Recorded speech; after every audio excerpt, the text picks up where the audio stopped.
welcome to another Pop Culture Gamers podcast. I'm your host for this evening, Steve, and obviously, as usual, behind me is Haydn. How are you? I'm not too bad at all. Good. I mean, I was about to say that the weather's got nice and cool recently, but it's just perked up again, and my room is now starting to pick up the heat. So if I go quiet, I might pass out because I've got no air in this room at the minute. But hopefully, this is going to be not the longest show in the world due to a bit less bit of gaming, but it won't be too long, should we say? Well, it won't be the first time that we've been talking to each other and you've fallen asleep. Many times over the years, yes. Many times, normally playing Destiny. Yeah, well, these days, I'd say I've not been doing much gaming at night because it's too bloody hot. But anyway, how's you? What have you been up to? I'm okay. I thought, first off, I'll give an update on Alan's progress, because I know a few people have been really wanting to know. So just so that you're aware, Alan is still in hospital.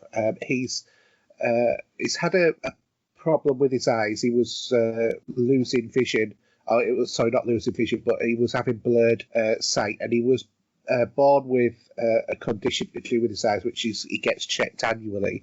Anyway, that was why he was taken into hospital, and his daughter's been in contact with me and said that they think he's lost 90% of the loss of one of his eyes, or vision in one of his eyes. Hopefully it will improve, will it? Do we know? No, evidently he's lost about 90% in his left eye. Whereas his other eye wasn't as bad, and they're trying to see to do what they can, but they need to cut into his eye again to sort of improve his sight. Yeah. So he's still in hospital, and all that I think we can say for the whole of our community is that we all hope, Alan, that you get better soon, because you're really going through the mill. The good news is that his wife and family are setting up a new mobile for him so that he can control it through the Google sort of version of Siri or Alexa or whatever it is. Yeah. So they're setting up that for him. So hopefully I'll be able to get in contact with him, and he'll be able to contact other people as well. So maybe make things a little bit better for him that way. But just hope that he gets well soon. And we want him back on the show. We're 8 shows away from the 100, so we need to have him here. How many is it now? I've lost count. We're on 92. Oh, really? Oh, God, yeah. We're on 92. Well, I say that we're on theoretically 92. because if you had all the other specials together, everything else, it'd probably be over. Yeah, it's absolutely definitely. This will be our 116th episode if we counted all of the specials and stuff like that as well. But we're actually on formal show number 92. Anyway, all the best, Alan. Hope you feel better soon. Yes, hope you can. We can hear your voice at some point. Yes, and also I was speaking to Mark, who obviously does our regular questions as well, and he was passing on his best to you as well, Alan. So other than that, then moving on to the normal stuff for this week. It's been a quiet week for me. Been working on my property. I've got to admit, my next door neighbours, he's absolutely fantastic. He's retired and he's been helping, him and his wife do stuff. I think, to be honest, they've got so bored with lockdown, they're just happy to get out of the house to somewhere where they can do something, but they don't have to be around crowds. Do you know what I mean? So they've been helping us out with decorating the house and that sort of stuff. But we're on the ground floor of it now, which is good. I'm hoping to get carpets in next month and then maybe get the property on the market for renting in October. Quite ironically, the house next door was up for sale and has been sold, and I actually know, I used to work with a person who owns it now. So it seems a bit weird now going there and knowing who the neighbours are again. So other than that, other stuff that's been pretty quiet. I picked up a few soundtracks on vinyl. So I got the Star Trek 2009 one, which I know that you know is a really good one. Yeah, it is, yeah. Yeah. I got Black Panther soundtrack, Avengers Endgame soundtrack, the picture disc sort of version. And I picked up Blade Runner on the original soundtrack as well. So obviously all on vinyl. Plus, I've also got a Mondo Batman original soundtrack coming as well, which that's still not with you yet, is it? No, it was like an eBay sort of thing on eBay. So I got it for less than what it would have cost me. We've got it from Mondo from America, and also a vintage Star Trek vinyl, which is evidently in excellent condition, near mint, supposedly, in terms of the discs. So I'm looking forward to that. I also picked up a couple of pop vinyl figures as well. Being the 40th anniversary of the Flash Gordon movies this year, I thought, the pop vinyl figures have done ones for Flash Gordon. So I actually picked them up from JM Toys, who were a member of our group, actually. And I know that the owner, does listen to the show, and I talk to him about it often. But he's a local business, and they do online ordering as well. So if anybody wants to, collects them, he's got a massive collection of ones, and the details of that are just in a Facebook post, which do that. I mean, I've got about 5 or 6, but I've only just a couple of, I've got a couple given to me. Yeah. Which were, I think, Batman related, if I remember rightly, stuff like that. And as well as I've got my Jaws ones, obviously, as well, which I got for birthday. Oh, you got a Jaws one. Yeah, I've got the shark, and I've got the 3 characters, Brody, Quince, and Hooper. Right, okay. Yeah. Well, I'm hoping to get all of the Flash Gordon ones. So I've got Flash Gordon and Ming the Merciless. So the other ones are Colitis and Vultan that are available in this. So I'm hoping no others yet then. No Dale or Zarkov, which is really you would have thought so, really wouldn't you?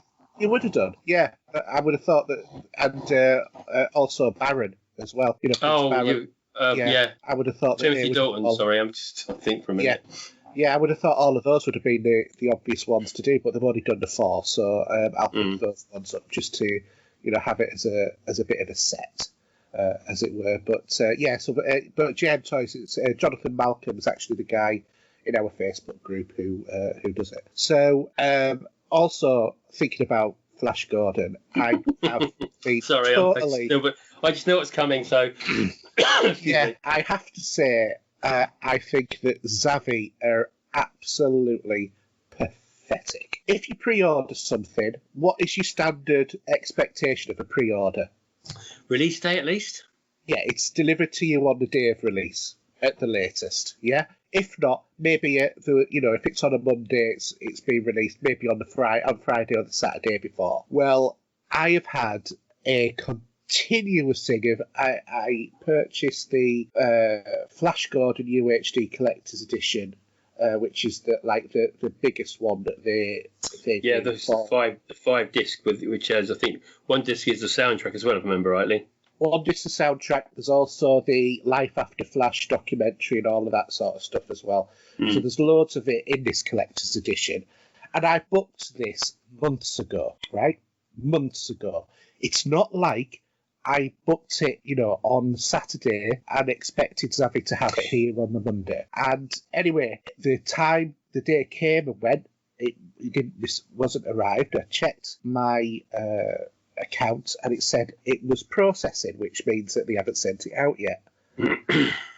And they haven't sent it out until the end of the week. And I have been onto their customer useless line, helpline, talking to them. I have discussed stuff with them through Twitter and Facebook, both direct and indirect messaging, as it were. And all I can say is that the company has the most appalling customer services. Of all they do is say, "Oh, well, we're really sorry." Yeah, well, that doesn't cut it. I've bought loads of stuff from Xavi. I've been really, really hacked off with them. When you remember the red carpet thing and all of that as well. Yeah. So we have paid. That's a privilege you have to pay for as well. Yeah, it is. And it just is. I am absolutely peed off with them. Really, really peed off with them. And the other thing as well is said, because I also ordered Pitch Black as well on the UHD. Yeah. Now, the launch date for Pitch Black isn't actually until tomorrow. But Right. they reckon that they sent it out at the beginning of last week, and it's still not here. So unless they've sent it with being carried by an asthmatic hand with a terrible sense of direction and the wrong address to go with it, it should have arrived by now. So I just really, I have no faith in that. It's so weird. I mean, you've obviously pissed them off somewhere along the line by the sounds of it, isn't it? I don't know. By spending money with them, yeah. I mean, I had an email from them on Monday saying that your order's been dispatched and we'll be with you shortly, saying Wednesday the 12th to the 13th of August, and this was for the Flash, when actually it did arrive on the Monday. And then I had an order update email from saying, thank you for placing your order, blah, blah, blah. We're so sorry that this was an error of your dispatching your order. I hope it hasn't caused any order to show an incorrect dispatch date. I'd like to confirm your order has been sent to you, blah, blah, blah. So they were apologising for me for not sending for the email. You know, yeah, you can't even get 4 letters out of them, can you? No, all the there's no, we're really sorry for the inconvenience, whatever. I could have had this ordered by Amazon and had it on the day of release. Yeah, that's true. For the same price. Well, technically speaking, if I wasn't a red carpet member, for cheaper, because I wouldn't have had to have played delivery. So I could have had it effectively as a normal member of the pub, as a non-red carpet member for less than what they were doing, and had it on the day of release. I'm not happy. I'm not happy with them. I think that they are absolutely disgusted on the customer services. Yeah. No, that's useless. And interestingly enough, I looked on their Facebook page, and other people were complaining exactly the same. Oh, really? So they just don't care. So I'm probably not going to order anything else from them. I think I've had enough of them now. Well, I have got a couple of bits outstanding with them. Well, good luck on receiving them. You might receive them before hell freezes over. Well, I got all my Star Wars correctly sent out because they were pre-order batched up, and I had the third one arrive. I think this beginning. Yeah, it came Monday. So Return of the Jedi came in the same time that Flash did. I just don't get it. I don't get why, after months of a pre-order, the problem. There shouldn't have been. I don't know if one hand doesn't know what the other hand's doing. Well, do you know what I mean? So it's a matter of buyer beware. If anybody else orders from them, just because I've ordered stuff before. Now, there's times when I've been happy to wait. I've ordered some. For example, I got the Jumanji for $4.99. From 4K Blu-ray, for about a $5. But it took about 2 months to come, and that was because obviously advertised it and sold it at that price. But for whatever reason, they couldn't get them in. I don't care about that. That's fine. But when it's a pre-order, for months in advance, there is no excuse at all. No, I mean, if they said that we didn't have those box sets in as yet, they're a little bit delayed, they should at least let people know if that's the case. Do you know what I mean? Because actually mine turned up on the Monday. Mine was the Steelbook edition, which is a 3-disc edition. I know, you said half the amount, and you got yours. It's crazy. Yes. But it's not good customer service, is it? No, it's not. It's really, really Did you just use Twitter, or did you email them as well?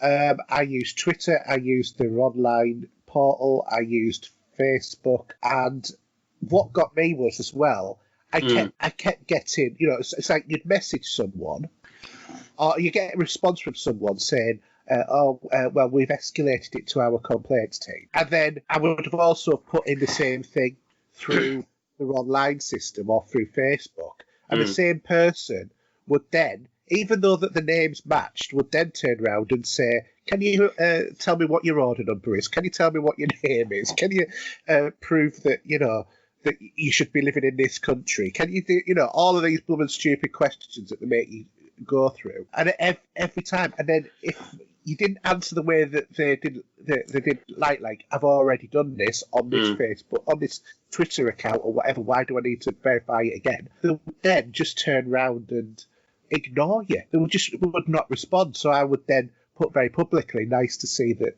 Xavi is ignoring you. And then they'd send you another DM saying, can you tell us what your problem is? So you'd say what the problem is. And he'd say, well, can you prove to me who you are? Can you, give me your email address? Can you give me your order? Can you, even if it was on the same account that I'd just messaged them from, and said, no, I don't want you to just escalate it. I want it sent out today. I want someone to contact the warehouse and say, are you sending it out? Double check with them so that I know that it's coming. I think when you're spending 50 quid on one UHD, I think that's fair enough to ask, to have an assurance that it's being sent out when they should be sending it out. But, useless. So it's on its way. It's on its way. So you hopefully get it Monday. Well, there should be no reason why it should not be on my doorstep. Did they give you an email saying it was dispatched? Yes. Okay. But I bet you it's not there on Monday. It's funny how the post works sometimes, isn't it? I mean, someone's mentioned with myself that I did pre-order. I bought three movies from CX, and they were with me. I think I pre-ordered them Sunday night. I was just laying in bed, sitting there on the phone, and they were there like between 2 to 3 days later. Yeah. And they were boxed. I think they were boxed individually. I don't know why they do it that way. I don't know, because one turned up on one day, then the other two turned up the next day. Yeah, because they'll be coming from different stores. Yeah, that's right. I thought that when I was thinking, of course, it wouldn't be. They would all come from the same store. But yeah, they were really quickly. So my Japanese buckets of blood fetish at the moment. There's plenty to watch there. And it's not porn as such as the face group probably think it is, but there you go. It did have a bit of a whiff of that sort of stuff. I know it. Well, but I'll talk a little bit about Vampire Girl versus Frankenstein Girl. I won't say too much. I want people to see if they can get to watch it, because they're just batshit crazy. But, but yeah, they're just great. I don't know. It's just, you just watch it in Japanese, just let them get on with it. It's like when you watch back in the day Monkey or The Water Margin, they're all crazy as hell. Yeah, I used to love Monkey. That's actually the only DVD I still have a desire to buy, because you can only buy it on DVD. Yeah, well, actually, Vampire Girl versus Frankenstein Girl was a DVD. I couldn't get it on Blu-ray. Where the other three I got, which I think was Hell Driver, The Machine Girl, and Zombie Gore Police. These are weird titles. They're all on Blu-ray. But yeah, I do love. Actually, Machine Girl. If you want to check it out, I think the whole movie is on YouTube. Yeah. So if you fancy watching that one on there, you can do. But I think that's with the dubbed American accents on it, not Japanese. But yeah, all good. So what's your week been like then, Steve? Well, it's been hot and sticky all week, isn't it? It's been terrible. And I've not been in the mood for gaming, to be honest with it. Or even if I do get a chance to watch a film, it's just too hot. And I didn't have a fan in this room. The only fan we had was I gave to the wife to use. She was sleeping downstairs. I was sleeping upstairs, and because it was too hot up there for her with the dog. So I did get to start to watch some films, a little bit of gaming, not a great deal. I did start not that we've nothing to really talk about it, to be honest, it's just a grind, which was this year's Solstice of Heroes with Destiny. Exactly the same as last year, but to get the Majestic armor, there's a few bits and pieces you need to be in groups to do it, probably. Oh, so not raid stuff, is it? No, but I think it's going to be like Nightmare hunts and stuff like that, yeah, which you have to get into groups for, I think. But I'm not too fast, so I'm going to grind away for a bit, at least till I get the purple armor. Have you not got the purple armor? No, I haven't. I started a little bit last week, but I've been, because it came out on Tuesday when it went live, but I've been busy training at work for 3 days last week, basically just trying to grab what information I can of my former service manager for the what I'm taking on. So I've been sort of taking all the information as best I can. So I've been pretty zonked out with stuff in my brain, to be honest. But yeah, no, it's all right. I did get from Virgin Media, I got an email with a code for The Avengers, which has been in beta over the weekend. And from that, you could use it on any console or PC that you wanted to do to play it. Yeah. So I opted for the PlayStation. There's no preference there as such, rather than I thought, well, I'll just do it so I can play it in here, I'm not in the front room. And it's all right. It's nothing to scream about. It's okay for a bit of fun, a little bit arcadey, but you don't have the real actors' voices in it, which puts you off a little bit. But yeah, I don't think I'd personally buy it. to be honest. If you're saying if it came out on their version of games for a month, maybe it might be worth it. But right now, it's not a game I'd purchase. You know, if it's worth. There's quite a few YouTube videos now showing you the introduction to it, which is a bit I played, where you get to play with each character to know some of the tricks and the moves. And it's, I mean, considering it comes from Crystal Dynamics, it looks okay. The cutscenes are fine, but I think Tomb Raider is still better than that. Fair enough. But yeah, a lot of people apparently been slating it, but some people we know in the Facebook group quite like it. So, but yeah, I think this is going to be like a Destiny type of game, is it, with a bit of online? I believe so. Yeah. Which I can't grab that sort of idea with it, but yeah, no, that's that. So obviously we mentioned Flash. Mine turned up already. I did have a quick look at it because I haven't watched it properly yet. The quality of the 4K is awesome. I haven't looked at the other discs I've got. I think they've got the disc with the documentaries on it as well, same as yourself, but I haven't looked at that yet. What else happened? Yeah, so I have a subscription this year with Waxworks. Yeah. Which lasts the whole year. And the next part of the subscription was they sent me Friday the 13th, part 7, the new blood, new beginning, and that comes as double coloured vinyl. And as typical Waxworks fashion, they're just really well presented. The vinyl's really clever. It's really, really good sound out of it, and the artwork to the covers and that is superb. Also, we've got the Waxworks T-shirt for this year as well. So that's still in its bag. I haven't put it on yet, but yeah, that's really good. I'm glad I did the subscription this year, even though it's been slightly delayed due to COVID with some of the vinyl. So how much does that cost, the subscription? I think it was $200 for the year, but you get about 4 or 5 albums with that. Okay. Plus the calendar, plus a slip mat, and you get also a discount subscription for the year on top of that. So if I wanted to order anything else that's not within the subscription service, I can get a discount on it as well. But I think there's some other couple of bits and pieces as well. So yeah, but I've always wanted to do it because with what you get with those, the subscription one is a different variant as well. Okay. So yeah, I think it's pretty good value actually, and also with Waxworks, I don't pay any import fees either. Right. Is that because it's a British company or is it American? It's an American company. They're in New Orleans, I think they are. That's where they're based. But yeah, Mondo's great, obviously, but obviously a bit of a bummer with the import tax occasionally.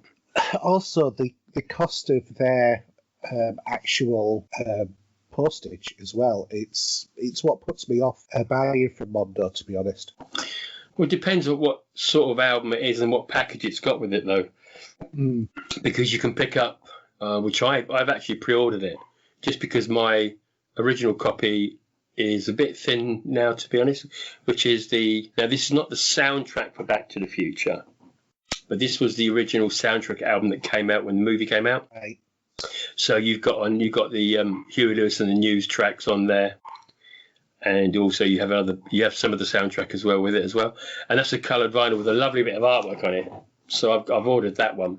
So if you haven't got that, that's worth it. But you can actually Xavier have actually got it on their website as well. Yeah, well, we'll be buying it from them. I have to admit, I've actually got Back to the Future on CD, the soundtrack. Yeah, because I've got the three separate albums from Mondo. Yeah. Both double albums with tracks that have not been released before, so that's pretty good. But yeah, I do like the original music from soundtrack they did, you know. Yeah, I know what you mean. Yeah, so that's pretty good. I will talk about Casino Royale, which arrived from Amazon this week, but I want to talk about that when I talk about the film briefly later. Fair enough. Because I had a nice little conversation with someone about that, so I'll talk about that later. Okay. So really, I think that's about it. Really, if we dive into what gaming this week there is, because there's some good news anyway, or some bad news in some cases. So all yours, Haydn. Okay, going to gaming this week. Okay, so a little bit of news this week then. So the Xbox launch date. We may have the date now.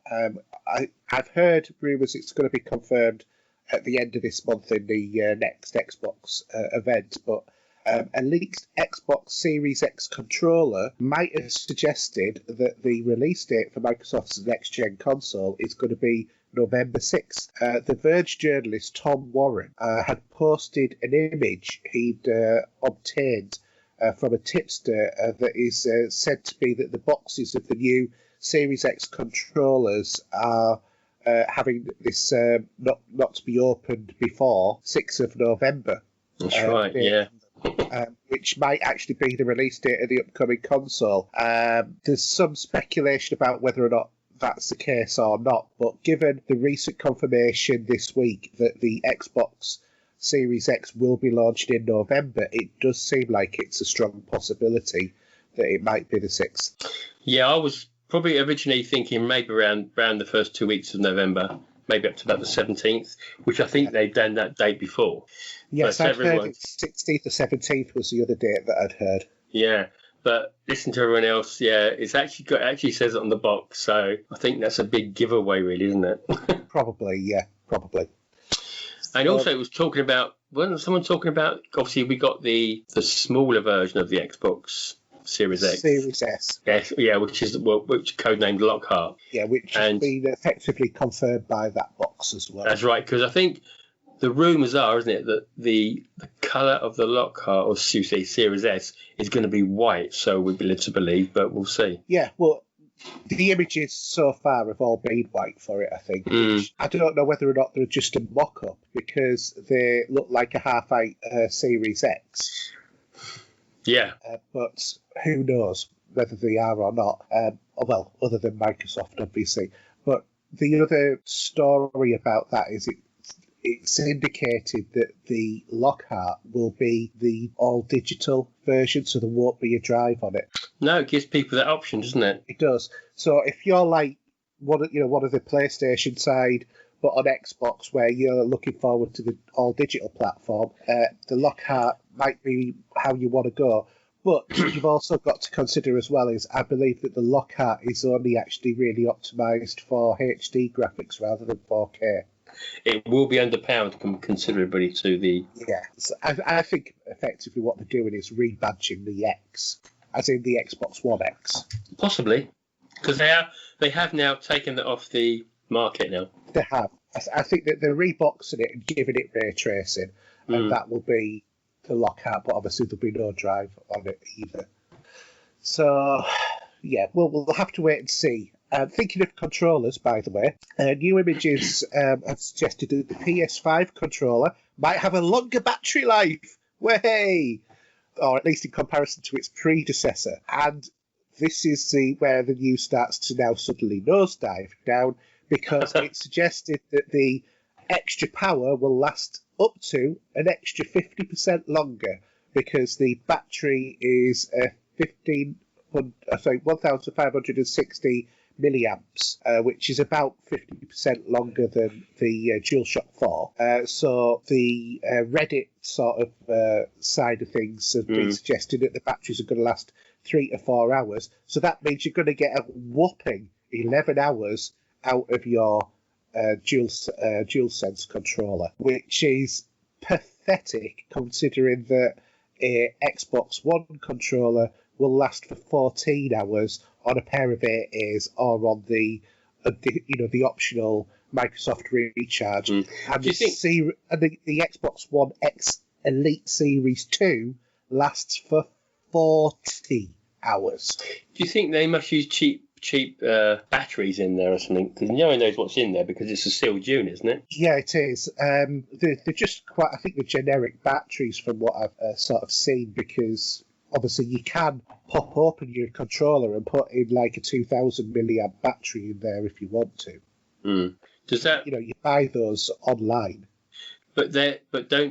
tell me if I'm wrong, but aren't the controllers sealed? If you break that, do you break the warranty on them? Oh, yes. Oh, yeah. It's as with anything. Which seems like bizarre, doesn't it? That you have something that's a device that you put in your hand where you can't take a battery out and you have to plug something in for it. Well, you get this argument of, the the Xbox controller, you're always looking for AA batteries. Well, you're not always looking for AA batteries. Well, no, because if you buy the official, battery pack, if you do that is like a dual size one that just sits in the back of the controller. Yeah, and they're pretty cheap. They're not expensive. Yeah, I mean, people have tried to convince me that the DualShock controller is better because it's got a 7-hour battery life as opposed to a 14-hour battery life. But in terms of the controllers, but you want a controller that's battery life lasts as long as possible. And 7 hours, so if you're having a really mega gaming session, not that, nowadays that we can do that because of work and stuff like that, but when you're younger, you could effectively, I could have, in my heyday of playing games, easily have run a controller battery, in a day. I'd have actually recharged it several times. And what gets me is the argument that PlayStation, the real PlayStation fanboy says, well, you're always looking for a pair of AA's with a Xbox controller. Let's just ignore the fact that, let's just stick it to say that, okay, they're saying that you're not going for the chargeable pack that lasts for that amount of time. For a start off, you'd only need to do that after 14 hours. But the other side of it is they say, and you can always plug in the PlayStation controller. You can plug in the Xbox controller in exactly the same way. So it's a nonsense argument that people say about this. The DualShock, it's not a bad controller. It's actually, I've been playing a lot more PlayStation over the last couple of months than I've ever done before. I would say I've gone more PlayStation side playing stuff now than I am Xbox. Probably by a factor of 3 on the PlayStation side and playing more games that side now. But the one gripe I've always had about that controller is the battery life. More than anything else. And they still haven't learned the lesson from this gen to do a longer battery or a significantly longer battery. 14 to 15 hours, yeah, okay, that to me should be an industry standard. That's how long your controller should last for, on AA's or built-in battery, and then anything after that's a plus. I don't think it doesn't bother me when I don't think about it. When my controller then says your battery's very low, we recommend you charge it up. But then in my room, I would just plug the lead in and carry on playing. It's not a biggie. Do you know what I mean? But it's just that few moments of having to, oh God, blooming controller, I'm going to have to do that. You don't get that issue half as much on the X. But at some point, it's still going to, at one point, whether it's 40, 15 or 16 or whatever, that battery's going to suddenly stop and you're in the middle of a game of Destiny, for example, and you're just standing there getting beaten the crap out. You think, quick, let's plug a lead in. I can carry on. Yeah, but exactly. It happens. It's going to happen. It doesn't matter. It's going to happen. But when is obviously it's pathetic. I don't know about you, but it always seems to happen to me at the most crucial of times. Oh God! Every time it does. Every time. It always seems to be on. Not when I'm playing. Not when I'm playing solo on sort of PvE, but when it's PvP, that's when it happens every time. Yeah. Always seems to happen. But anyway, so just a bit of tongue in cheek, but to be honest, come on, Sony, do better. This is a whole new gen. Correct the mistakes of this gen. Not that you've had many. They've done really well, but they needed a 2,000 milliamp thing in there at least. But hey ho. Also, on Microsoft's side, more stuff really, is that 343 Studios have announced that Halo Infinite will be launched in 2021 rather than a launch with the Series X. The decision to shift the launch of the heavily anticipated Halo Infinite title has been due to the impact of development, including COVID-19, and the team want to deliver a Halo game which meets expectations and the vision that they had for the game, so they're going to take the extra time to do it. So, the cynics of this world will be saying it's due to after what was shown at the when we saw the game for the first time in the demo. Yes. Well, Cynics will be saying that, but do you know what? I don't particularly care. If that game wants to be delayed for whatever reason to get a better experience for us, then so be it. Well, let's face it. Originally, I believe that Halo 3 was supposed to be a launch title for the 360. But there was a delay in that one. And that became, a very iconic game.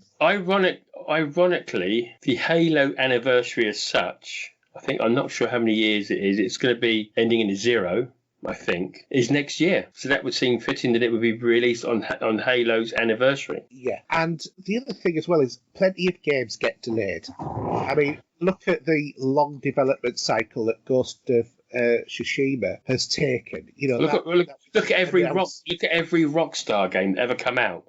Says it's going to be out in November, comes out in April or March or whatever. The point is that if look at The Last of Us, how many that got delayed 2 or 3 times towards the end.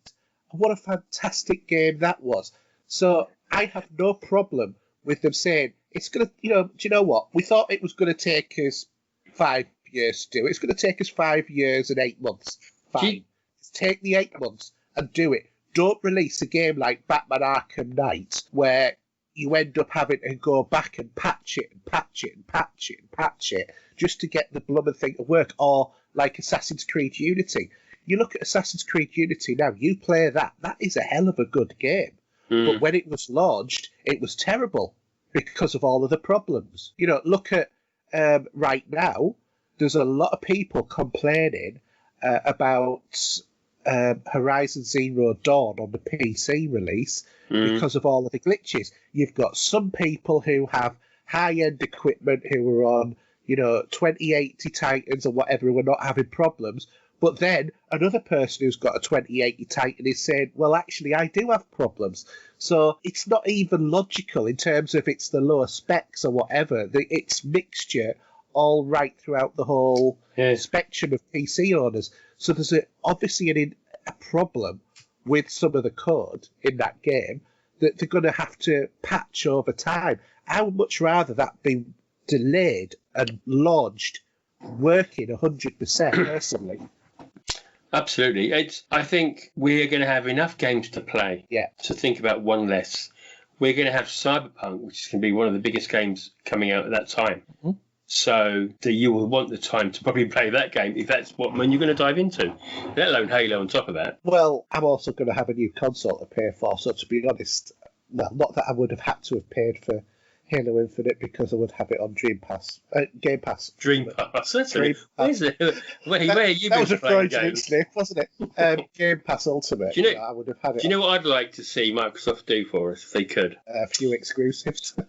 Well, now, what I'd like to see is because Halo now has been delayed, see if they can push Flight Simulator out for the console on launch.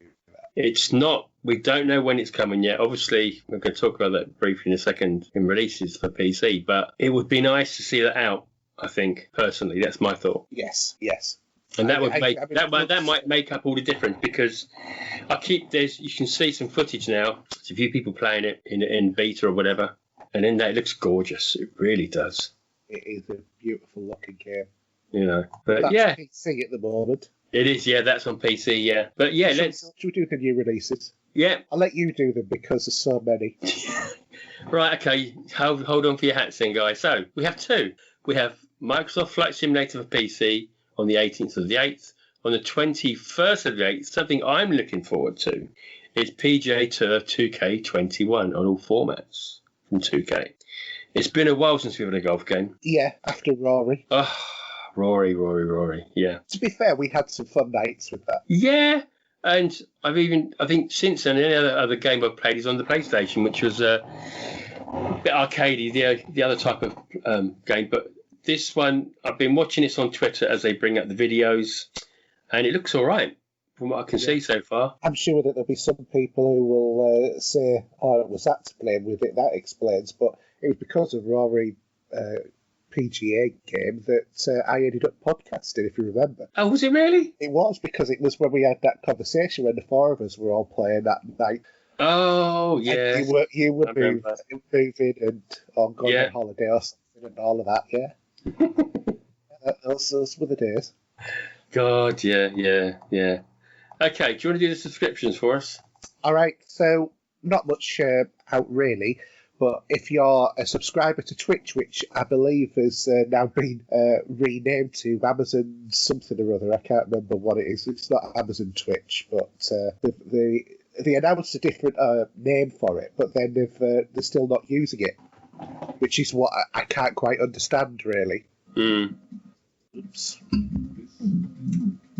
I can't quite understand that, but I just had to look on the Twitch website to actually see if they're actually saying what they've called themselves, but they haven't. So yeah, so Twitch we've got the Inner World, and then on Epic Game Store we've got Remnant from the Ashes, which is available now, and the Alto Collection, which is available now, and both those are up until the 20th of August.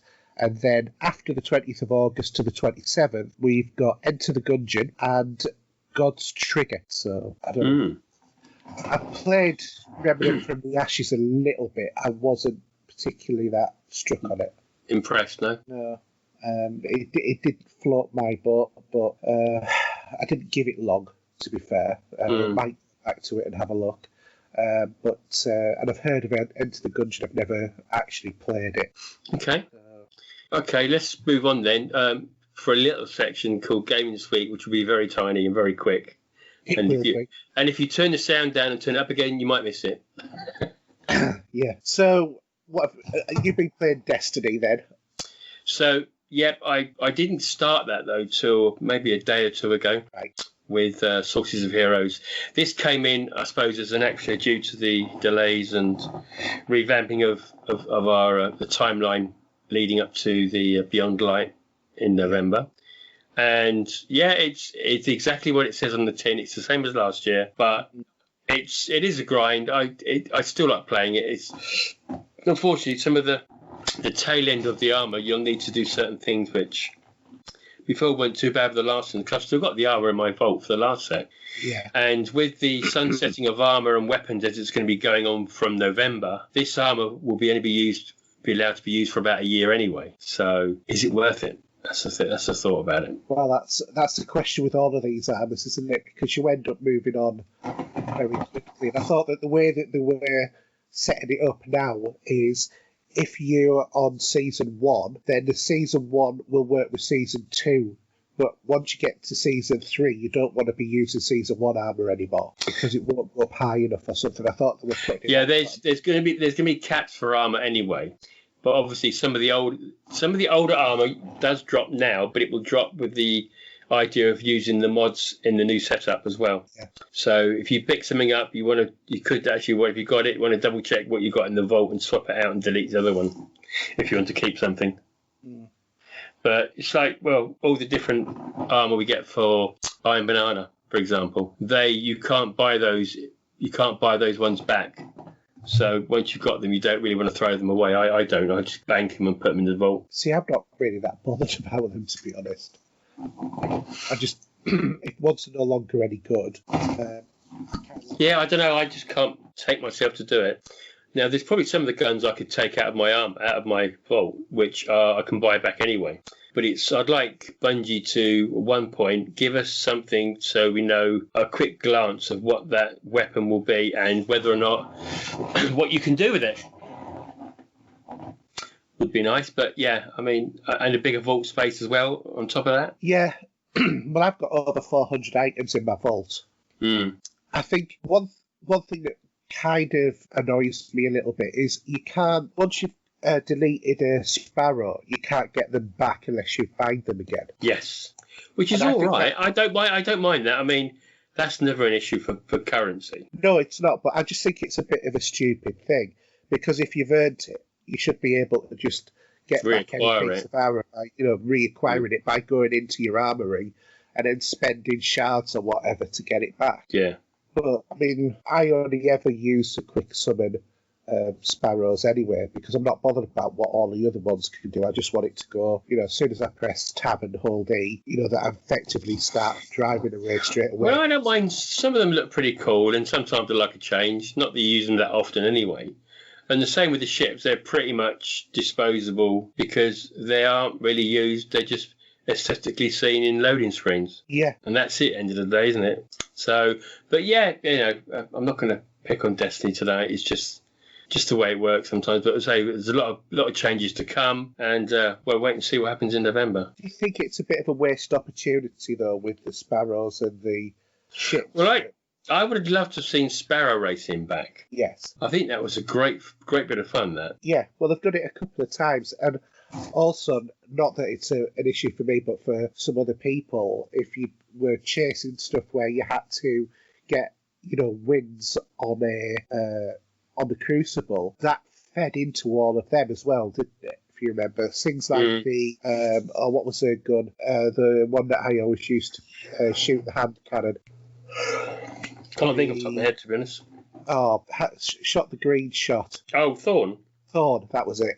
I could not think for the life of me then. The Thorn quest, you used to have to get more kills than deaths in the Crucible, but you could cheese it by doing the Sparrow League racing. Yeah. Because you would just get wins from that, and it didn't seem to have a negative impact on anything else. So, if there's things like that you're trying to edge towards, then it can help as well.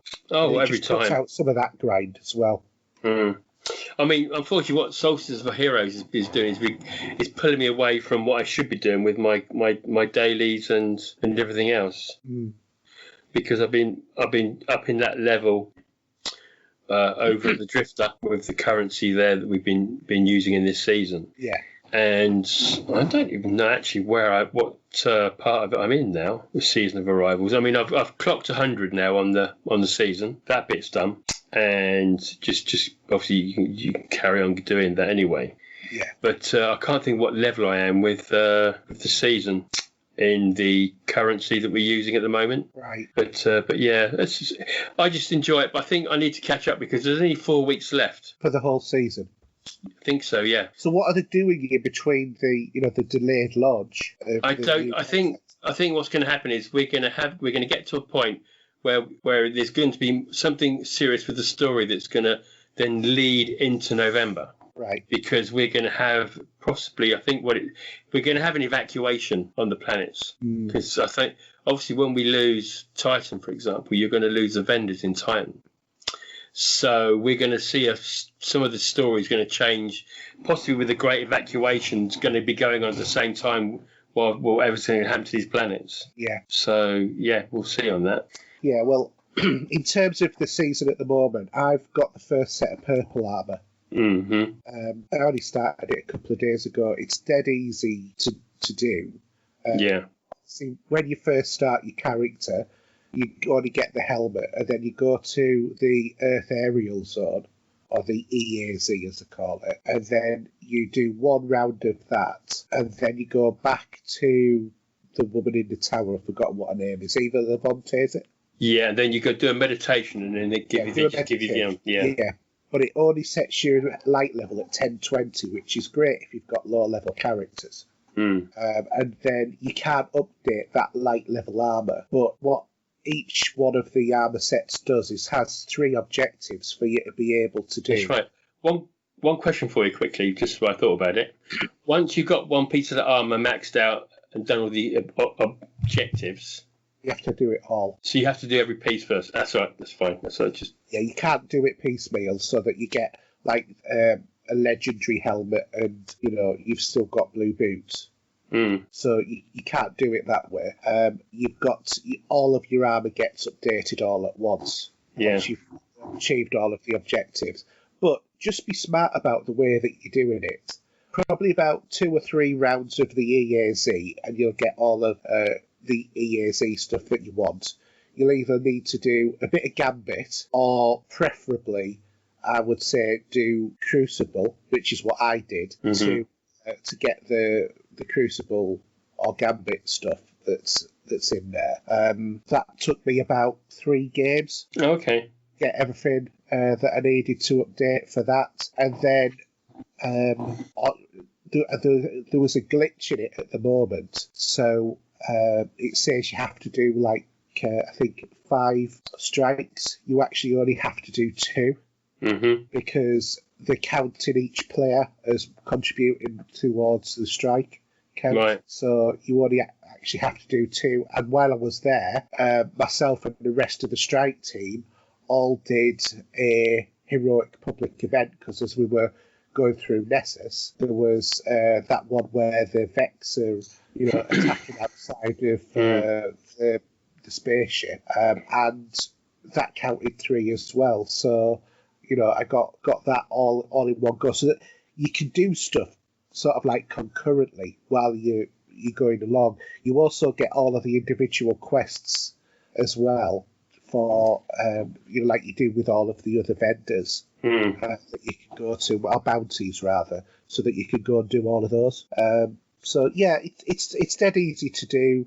And one of them is doing 3 or 4 different adventures on IO as well. It tends to be the things like creating the orbs. So if you've got equipment that generates orbs, is always a good thing to do. But I always sort of seem to just delete that kind of equipment, because it never seems to be doing what I want it to do. So that tends to be where I tend to slow down. But obviously, you get the different.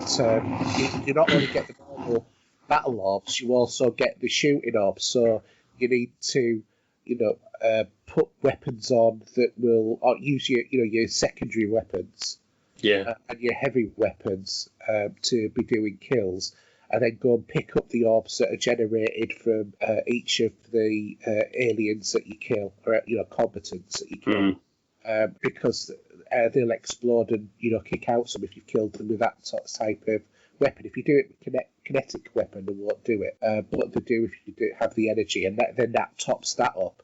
So a lot of these things you can do, when you're doing the strikes, you'll also be collecting the orbs, as it were.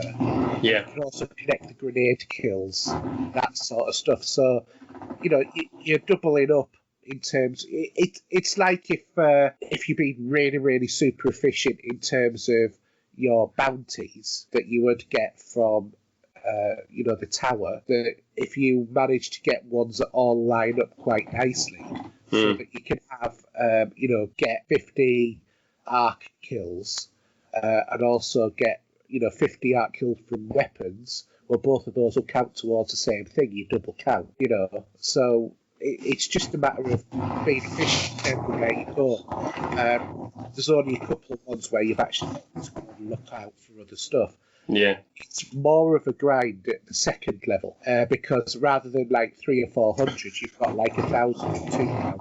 Yeah, but you really got to put the time into this if you want to do this. Yeah, but it take me that long. I would say probably about 3 hours, and I'd updated all of my stuff to purple. Yeah, I'm not putting enough time in probably anyway, to be honest. But that's it's no biggie. If I can just get the purple armor, I won't get it to the top ranking, because I'm not sure what it is, but when you get to that point, you'll see what you got to do. Yeah. But yeah, it is what it is. I mean, normally or not, though, do we ever use armor after an event anyway? We always put it away in the vault and never go back to it. Well, you could do an LFG, couldn't you? Oh yeah, you could. But also with all the armors that you can tweak and to look as different as you want, I think it doesn't make much odds what it looks like when you can use different skins to give it a different look that you've collected over the years. Yeah. So yeah. But I mean, I've gone back to it because I've just been a bit bored with playing on consoles. I just wanted to go back to. I'm almost using Destiny as a palette refresh now. So that I can then, get my fingers into something, again that I can rock away with for a while. Yeah, cool. Anything else you've been playing? Yeah, I've actually been playing an iOS game, surprisingly enough. Yeah, but it's going to be one of your favourite games, isn't it? It is, yeah. So the game I've been playing is Hitman, but it's the iOS version. This isn't the Hitman that is based on a board game. This is the other one, because there's a couple of them. This one is based on the Sniper Challenge. So I've been playing this across my iPad and iPhone, and effectively speaking, it is, if you played Hitman 2 or Hitman, the latest Hitman 1 or 2, I should say, then you know that there are Sniper Challenge levels that are within the game. So you're confronted with an environment and people are wandering around. You can shoot things, they'll explode or fall down or whatever. And this is basically like one of those levels. But there are multiple chapters, and each chapter has like 20 levels within each one. Every time you complete a level, you progress towards your rank level, and each level has several objectives for you to be able to do. So, for example, one of them is kill 6 guards within 30, or within, like the first 40 seconds of the game, and kill a target. Or it might be get a domino kill and kill a target. So a domino kill would be, for example, there's a bit where you can shoot something. It'll take 2 guards to go and look at it. One will be on a balcony, one will be below, and then you can shoot the guy on the balcony and he'll fall down and knock the other one off a ledge. So that would be a domino kill, because it would be one would kill the other. See what I mean? Yeah. So there's all of these different sort of challenges. Some of them are really, really quite difficult. And when you're playing, you get intel from shooting certain targets, which is the main target you've got to go for. When you get that intel, that then builds up so that you can then build a blueprint for a new gun, which, once you've killed them, then you can, get this new weapon, which will have higher capacity or whatever.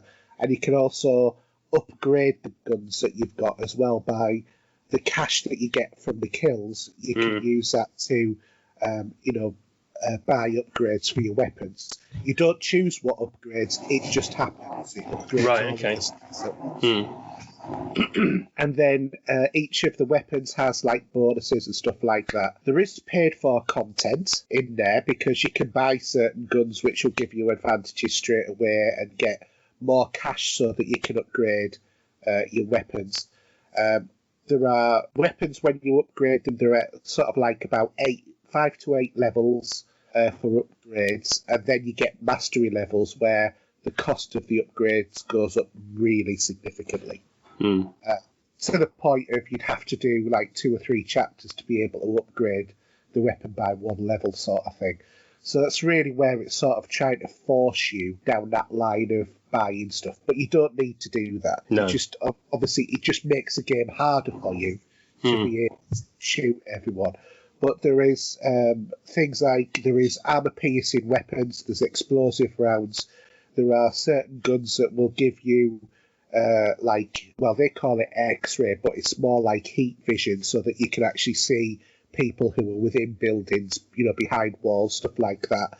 So you can join that with your armor-piercing rounds to shoot people where you can't actually see them unless you have those on. They're all on a timer as well. When you run out of shots on your weapon, you have infinite bullets, but you have to reload your weapon. And then what that basically does is it means that you've got to do certain finger movements in order to reload the weapon. So that's sort of like to eject the case, put another case in, and then to cock the bolt ready for shooting. So it's like a three strokes on the pad surface. But to be fair, it's a good, it's a good fun game. Certainly, It's more entertaining than a lot of the iOS games that I've played before.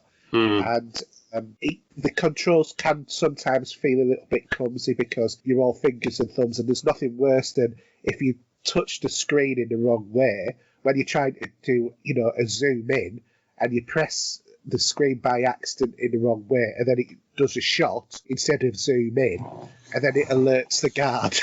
that gets frustrating, but you can easily just restart the level or whatever. Where it is difficult is the fact that you do have to complete every task that is given in order to progress to the next level. Okay. So, if you've got one that says, like, score 1,000,000 points, get a domino kill, and don't alert anyone and kill the target, that's quite challenging because as soon as you get a fail, you're not going to pass that level. So, okay. Yeah, it's quite, it can be quite challenging at times. The good news is that you can actually use the cash that you generate in game to skip a level if you get fed up of trying to achieve it.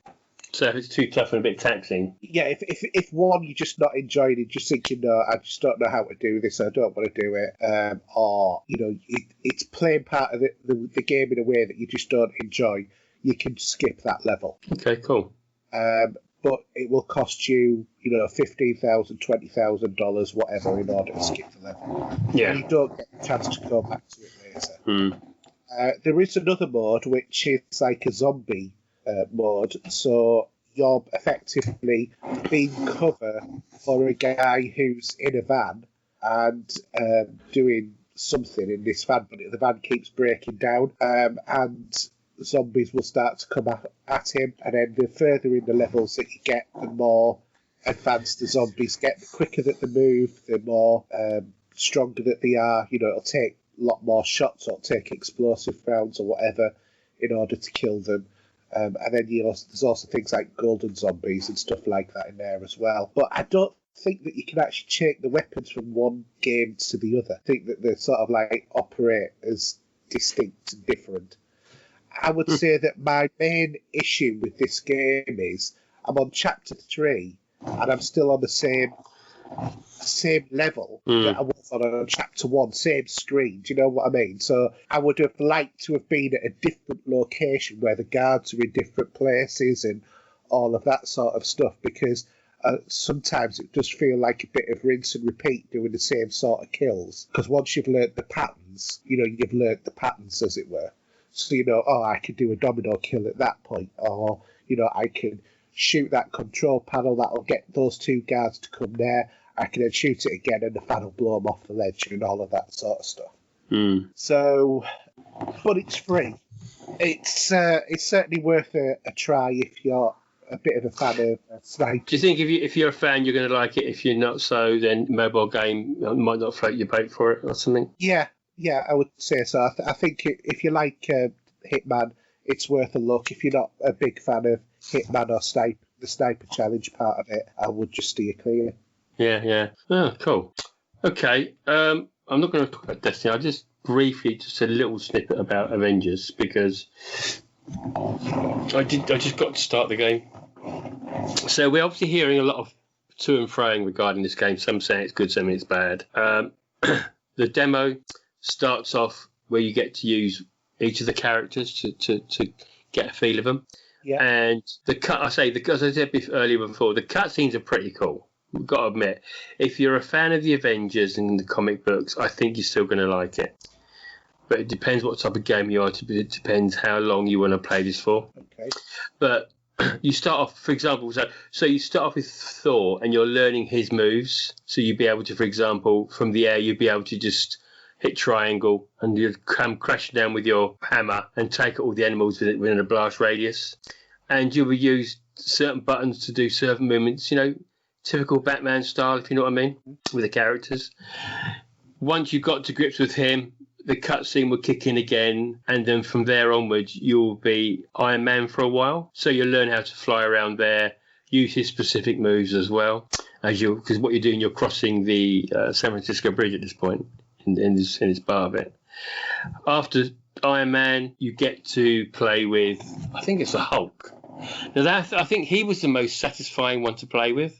Picking up a enemy and just tossing him from left to right and bashing him on the ground I don't know, for me, it was a lot of satisfaction. And I think I remember seeing him do it in one of the movies when he did that. He did that, he's done it on several occasions, but one was on the Avengers Assemble movie where he did it to Loki. That's it, yeah, that's right. He sort of go bash. So when with the Hulk, you're wall climbing, jumping in the air, you can do a thunderclap down and you'll be able to, It's just, it is, honestly, I think it is fun, but I don't think I would want to pay for it at that sort of price this game's going to be, you know. But if you're a huge fan, I mean, I did like, say, another idea with the Hulk is when you're jumping in there, you can get your fist to go to the ground. And again, that sort of move was pretty cool. It's a shame we haven't got the actual actors doing the voiceover. Do you think that is to its detriment? Yeah, I think it's a big miss. Now, because at the moment, the way these games work and they're built, and Avengers, obviously due to COVID-19, there's not a lot going on for actors, are there? Yeah. But doing voice in games, I think that would be probably something to keep them busy. But again, big stars want big money. So as much as you think they'll do it to please everyone, at the end of the day, it's in their bank balance that they're more worried about. But they look cool. I don't know if you've seen some of the trailer for it at all. Have you seen how they look? I mean, they're not bad, but I think comparing to the comics to what we know in the movies, they do look a bit different there. I think for me, they looked, or some of the characters like Captain America looked so far removed from other images of Captain America. Not only I thought that the Captain America on the game didn't look much like the comic book version, let alone Chris Evans' persona of him. I mean, Iron Man, it's pretty hard to make Iron Man not look like Iron Man, or the Hulk not look like the Hulk. But for some reason, Captain America just didn't wash with me at all. Yeah. Also, actually, some of the other lesser characters that are in it, do you know what I mean? Yeah. They don't look like how we expect them to look, because they're not the face. They're not the faces of the actors that did the movies. So Hannah Johnson, for example, it doesn't look like her at all. She's got the outfit on, but it isn't her, you know. So yeah, we'll see how people pan this game out. I mean, it would be fun for a while, but I think I'd get pretty bored, to be honest. Yeah, and I believe that this is going to be going sort of like episodic, isn't it? Don't really know how much of it's going to. I just know they were going to try and make it like a Destiny game at some point. Yeah, but that's what I mean by this sort of like episodic. Okay. Yeah. But I think with a bit more happening than in terms of what Destiny are doing. Yeah, but this is definitely you can tell how this is a Crystal Dynamics game from the idea of some of the cutscenes, and you're going to be pushing buttons to progress a cutscene. Whether you're going to kill someone or you're going to use a particular move that's going to bring something to do more damage to the boss you're fighting, or whatever it's going to be. Yeah. So, but yeah, no, it's okay. It's there's one downfall to this. Did we mention in the news last week about the Avengers that Spider-Man's only going to be a PS4 exclusive character? Yeah, we mentioned that. I can't remember if we did or not, but I'm not going to go sore point on that again now. But yeah, it is what it is. And just that to me just feels a bit like Sony being taking a bat and ball home and saying, "You can't play with my toys." No, that's it. Yeah. Which is literally what it is. Yeah, it is. It is. Copyright. No. You know. So anyhow, anything else you want to mention before we move on? No, I don't think so. Okay, cool. So we'll go now to the next part, movies, TVs and streaming.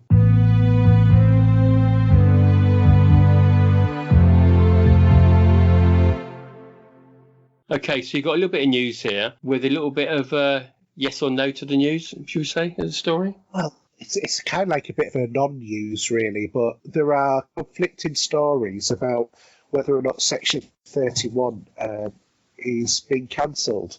So the rumour is that Star Trek Section 31 was being halted at CBS, and that they decided to take the Trek franchise in a different direction. However, the rumours may have been more for sort of like a fan wish list than reality, since Kurtzman, who is obviously the big guy in charge of all of Star Trek now, seems to be clearly indicating that they're planning to shoot Star Trek Section 31 sometime in 2021. So, don't know. It might be getting cancelled. It might not be. It's really the thing. So it's a bit of a non-news item, but it's quiet time at the moment. Really, I know you've got a bit to to say about, but I seriously hope that they don't, because all I can say is the rumours I'm hearing about the new Star Trek cartoon series is that it is terrible, really, really bad. Yeah, and it's all round, I think, at the moment. Yeah, I'm not surprised. I mean, it seems to be at the moment the thing to knock Star Trek in terms of the new content. Yeah, okay, we know that Picard started off so well and kind of more ended up coasting at the end rather than making it super exciting. But I think I think that we have to accept the fact that, just like we've had to with James Bond, whether or not you like it or not, personally I don't, that James Bond has changed to go with the time. So Star Trek, and people really reacted well to Anton Mount's Christopher Pike, and that sort of thing from season 2. So. Yeah, they are going more episodic and not this overarching story. I mean, there's also rumours that this is going to be the last season of Discovery, because evidently they've destroyed the sets. But it's a set they destroy, or really? At least, mothball off sets, or destroy them on a regular basis. Sets get rebuilt. So just because a set's destroyed doesn't mean that they're not planning on bringing a show back at some point. Maybe they needed soundstage or something else, and it was a cheaper way of doing it. So I wouldn't put too much onus on that sort of stuff. But I do hope that Discovery continues, because it's been a lot better than I thought it was going to be, because I had very grave doubts about it. It's not Trek as we used to know Trek, but there's enough room in this universe for Anton Mount's, more traditional sort of take on Star Trek. I think is what is the general consensus that's going to be, and the Discovery sort of take on it, and Picard's version. And if you don't like those, one of them, don't watch it. It's dead simple. Absolutely. So, anyway. Okay, so there's a little bit of news I wanted to put in there. It was sad news to hear that Linda Mance from Days of Heaven and Out of the Blue has died at 58. She, for me, actually, was more known for playing Pee-wee in The Wanderers, as she played as she was the women's auxiliary to the Baldies. I don't know if you've seen The Wanderers at all or not. Deadly silence there for a second. I'm trying to think about which movie that is. That's. So we're not talking The Warriors. No, I was thinking. This has Karen. Actually, this has Karen Allen in it as well. I was thinking John Wayne, but I think I'm thinking. No, The Wanderers was I think came out in 1979, and you know the big bald guy in Stir Crazy. Yeah, he's the head of the Baldies. And then you got the Wanderers are an Italian gang, and so it's all about the Wanderers gang. The Baldies always giving them grief.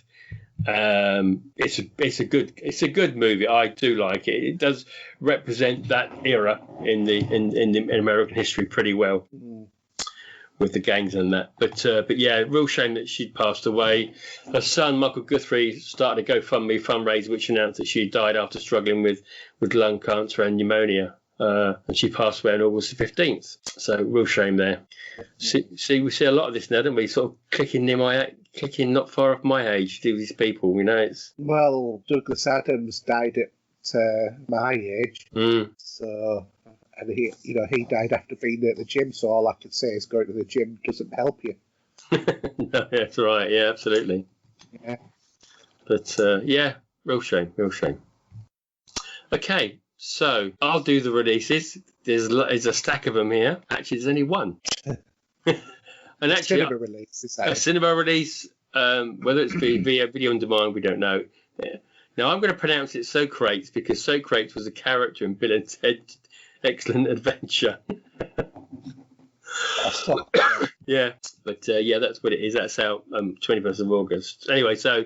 Do you want to do the Blu-ray DVD releases? We've got a couple there. Yeah, so there's a few. So we've got Batwoman Season 1, if you are the person who likes that show.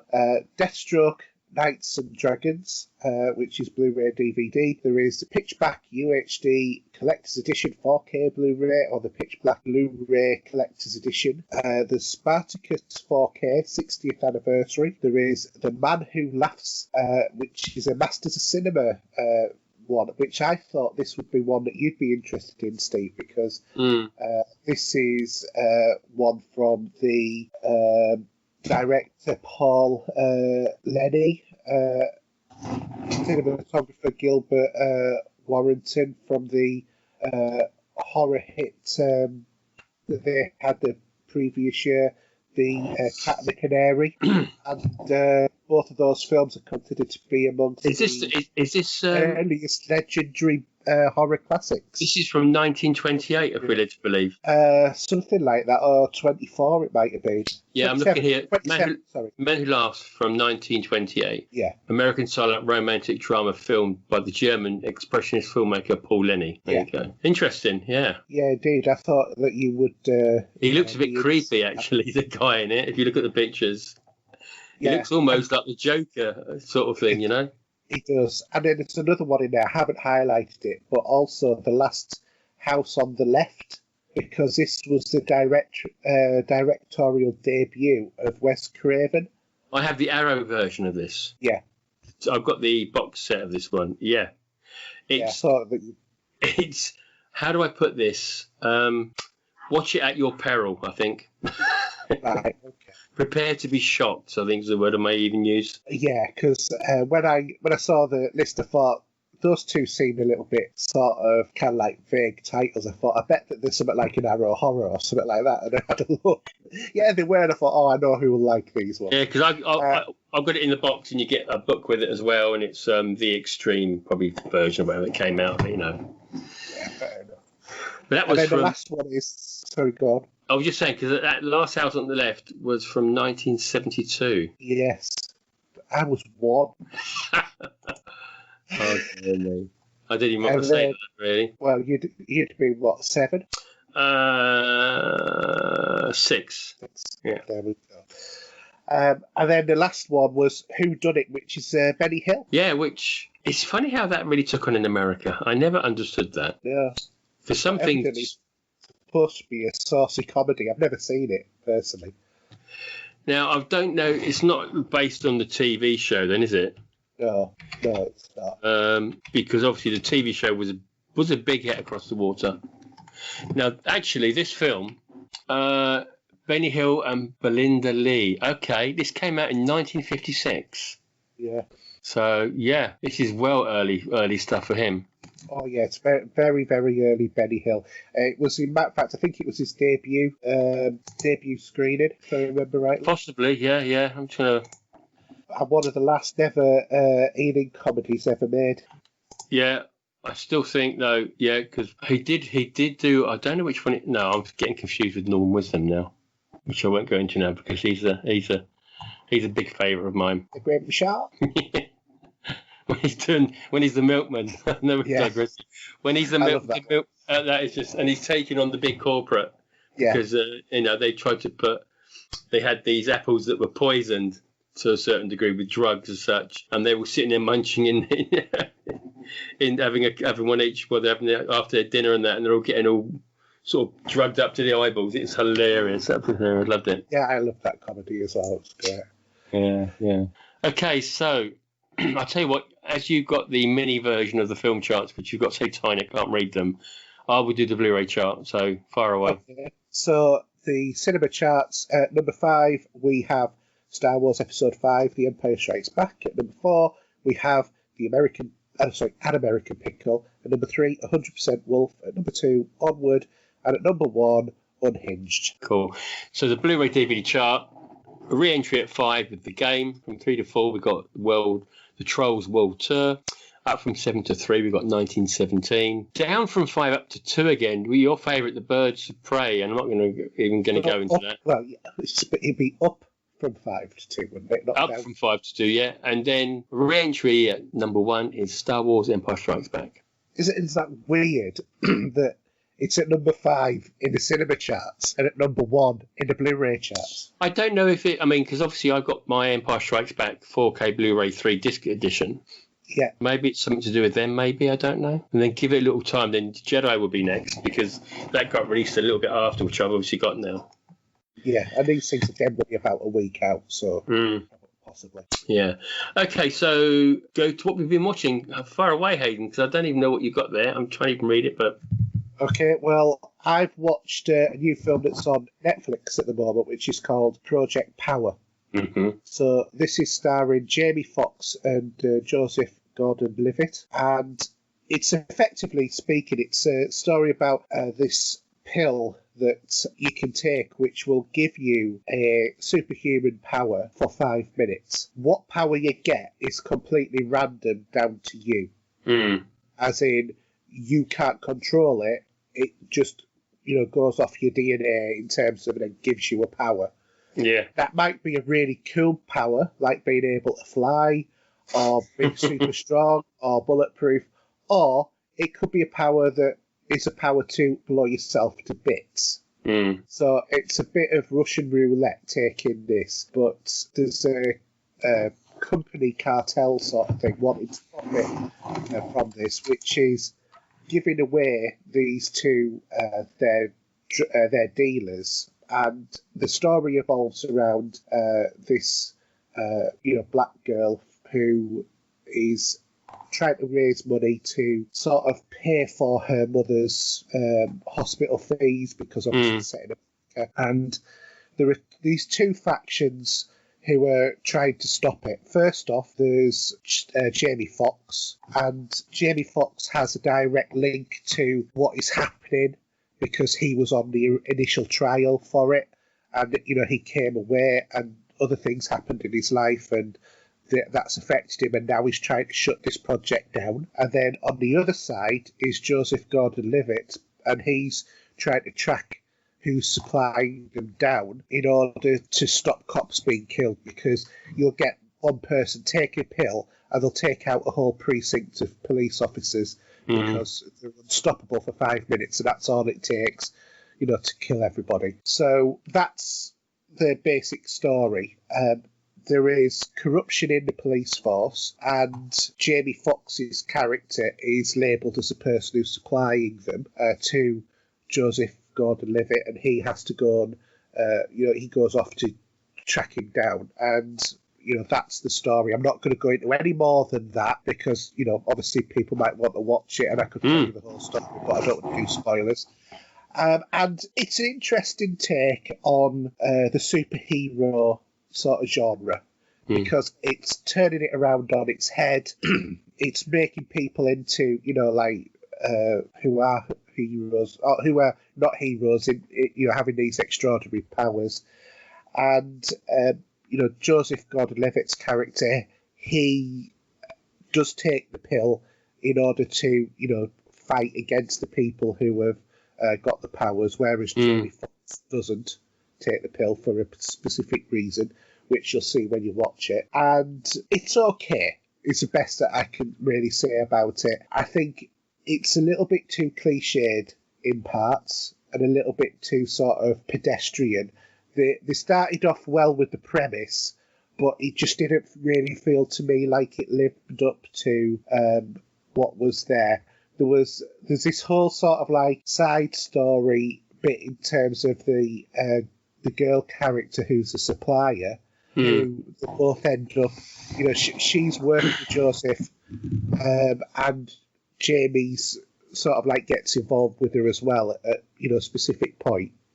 And there's this whole side story about her character and her having this aspirational future about being a rap star and stuff like that as well. And it's just sort of like, it felt a bit shoehorned in there. And I don't know, it didn't have that je ne sais quoi in terms of that movie. There was just something missing from it that just really gave it a spark to enlightenment.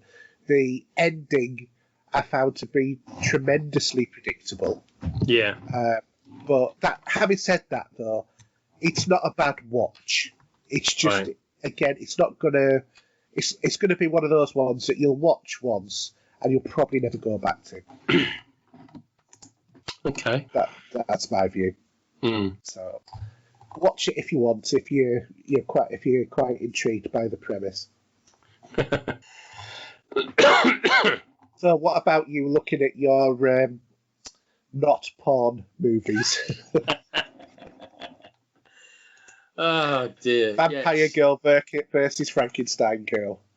So yeah, this is a film from 2009. It actually came out actually came out 29th of August 2009. So not far off that date from the years ago. But yeah, what it's about is a transfer student called Monomi, and she has a secret and a past that's caught her up with this guy called Mishima.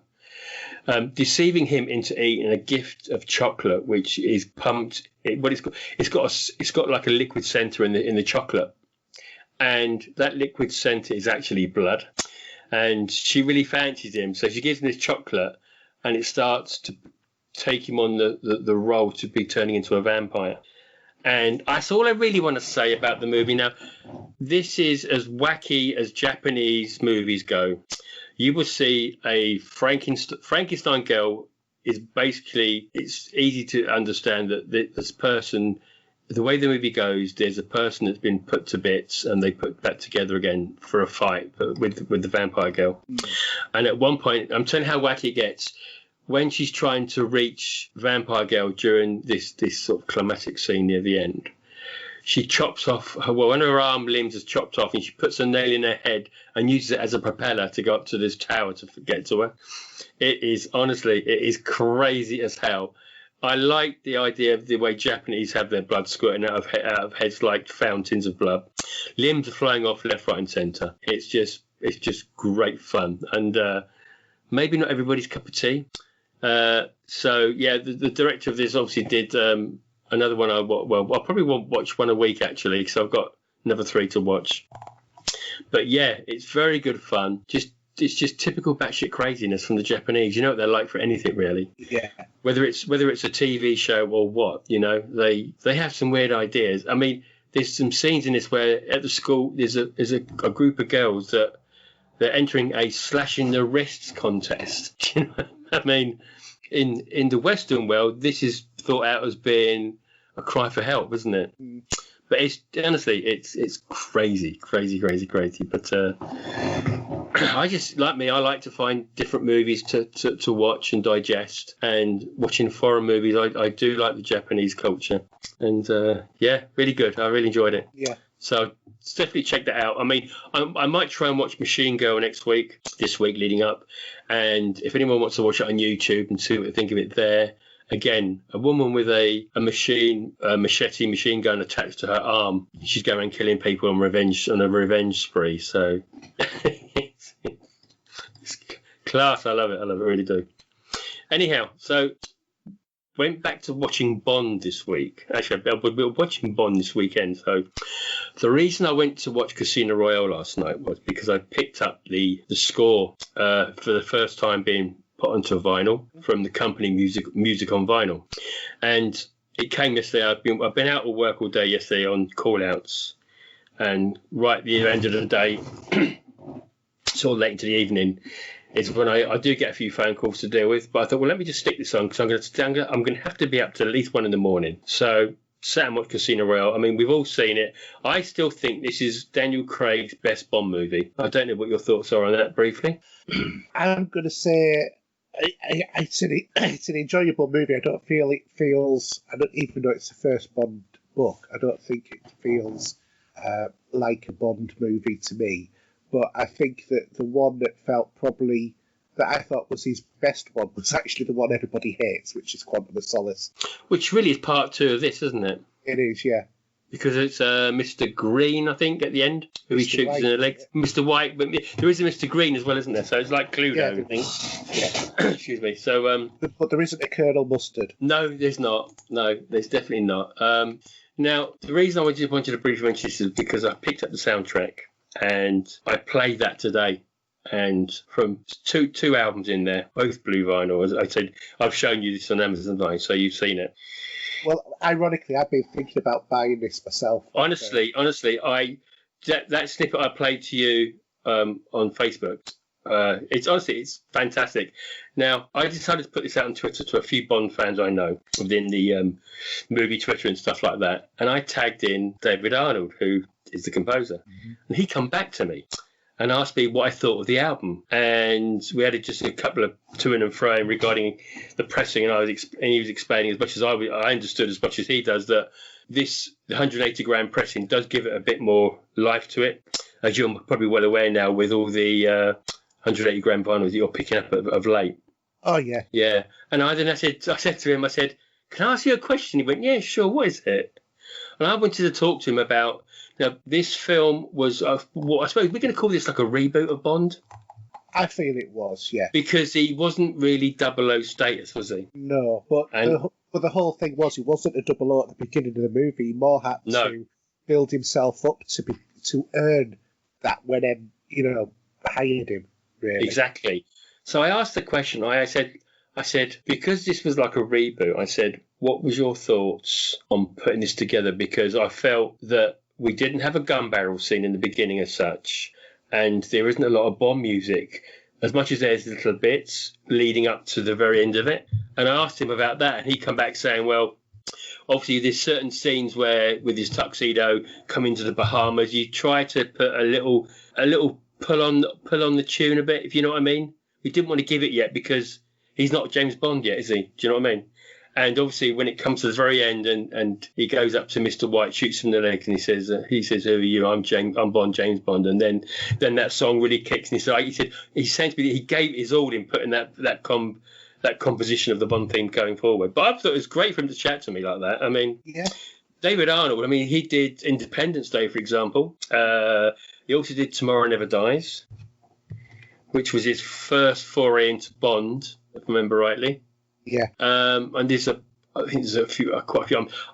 I'm not sure. Did he do Quantum of Solace? I can't remember if he did or not now, off the top of my head. Can't really see. But obviously Skyfall was by somebody else, I think. But because I'm going to be picking that one up as well, actually. I've just seen that's available around on Music on Vinyl as well. You do Quantum of Solace. Yeah, we did, yeah. And I'd like to pick a load of these up because my Bond scores that I do have, I'm probably one short, maybe one or two short, but I don't think I am. I think I've got nearly everything leading up to the end of Roger Moore's era and the beginning of Timothy Dalton. But after that, I don't think they really came out on vinyl. So Tomorrow Never Dies and all the other movies that were done then by Pierce Brosnan, for example. Yeah, it was that time when CD had completely taken over. That's right. Yeah. Actually, he also did Hot Fuzz, believe it or not. I'm just looking now. I didn't realise that. So he's got a good quality of. He also did Stargate as well. Yeah, that's it. Yeah, and he did The World Is Not Enough, which I haven't watched for. I actually sat this afternoon and watched. I didn't get to watch it all because I was busy doing some notes for this. But I actually did watch a lot of Tomorrow Never Dies this afternoon, and just listening to the score he did for that, because I really do like the track called White Knight, which is the very beginning of Tomorrow Never Dies, when he's looking at this like terrorist market going on in these mountains, and he's trying to get the plane out, which has got those nukes on it at the time. Where meanwhile the British have signalled a rocket to blow up everybody there, thinking that's the best way around it, if you remember rightly in the film. Yeah. But yeah, it was really nice to have a chat with him on that. I don't think you get a lot of people like that, but obviously this is the first one on the vinyl that's come out, so he was just interested in how his music was portrayed when you listen to it, So yeah, pretty cool actually. I've quite enjoyed that. Yeah, well, I'm definitely going to pick up that album, but it's just it wasn't one of my priority ones at the moment. No, I'd say it's still in that. I think Amazon still have a few on them. Yeah. And because I'll tell you what, just quickly, with Music on Vinyl, I've got a few, and I like the way they're presented because they come in like a clear sleeve with a sticker that will hold the flat down. Mm-hmm. And then also they are individually numbered, and a lot of obviously different coloured vinyl. They will be something like 2,000 copies only, and so you'll have a number indented into the back of the cover. Yeah. So that would be the printed pressing that you've got there. And I've got the Jumanji movies. I've got the Wonder Woman movie. Sucker Punch, for example, was another one, and quite a few others on that label. And I do like their presentation. It comes with a big poster as well on this one as well. Cool. So I think I'm going to try and pick up Skyfall on Music on Vinyl as well, actually, because I'd like to have some of these newer ones now that have come in place. Yeah. And I don't know how it's going to go, but Hans Zimmer's doing the latest movie, so that would be interesting. I'm not knocking Hans Zimmer by far because he's done some good stuff, but he wouldn't have been my choice. Let's put it that way. Why? I would like to have seen possibly Lauren Balfe do it, maybe, or even Michael Giacchino as well do it.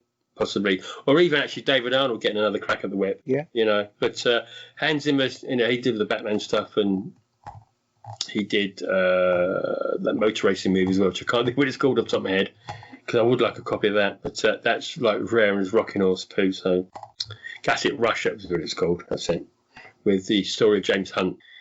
So all good. Anyway, is that it? Anything else from yourself? No, I don't think so. Okay, cool. So we'll then move on to, I think, we're going to call it listeners' questions, but you got a poll first, haven't you, just before we start? Yeah.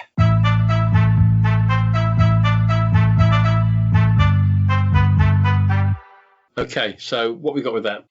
Okay, so in terms of the listener poll this week, what I'd actually asked was which would be the best franchise for a remaster or a remake, and gave the options of Half-Life, Star Wars Knights of the Old Republic, Mass Effect, Dead Space, or Prince of Persia. So 43% of the people who voted said Mass Effect, 29% for Dead Space, Knights of the Old Republic came in at 18%, 8% for Half-Life, and 2% for Prince of Persia. I actually went for Mass Effect. Yeah, I went for Dead Space. Oh, okay. Because I really did like that as a franchise. It was. I'm not really into horror, but as a space horror, it was a fantastic game, and it had so many of the memorable moments. Like, for example, drilling into your eye. If you remember that bit.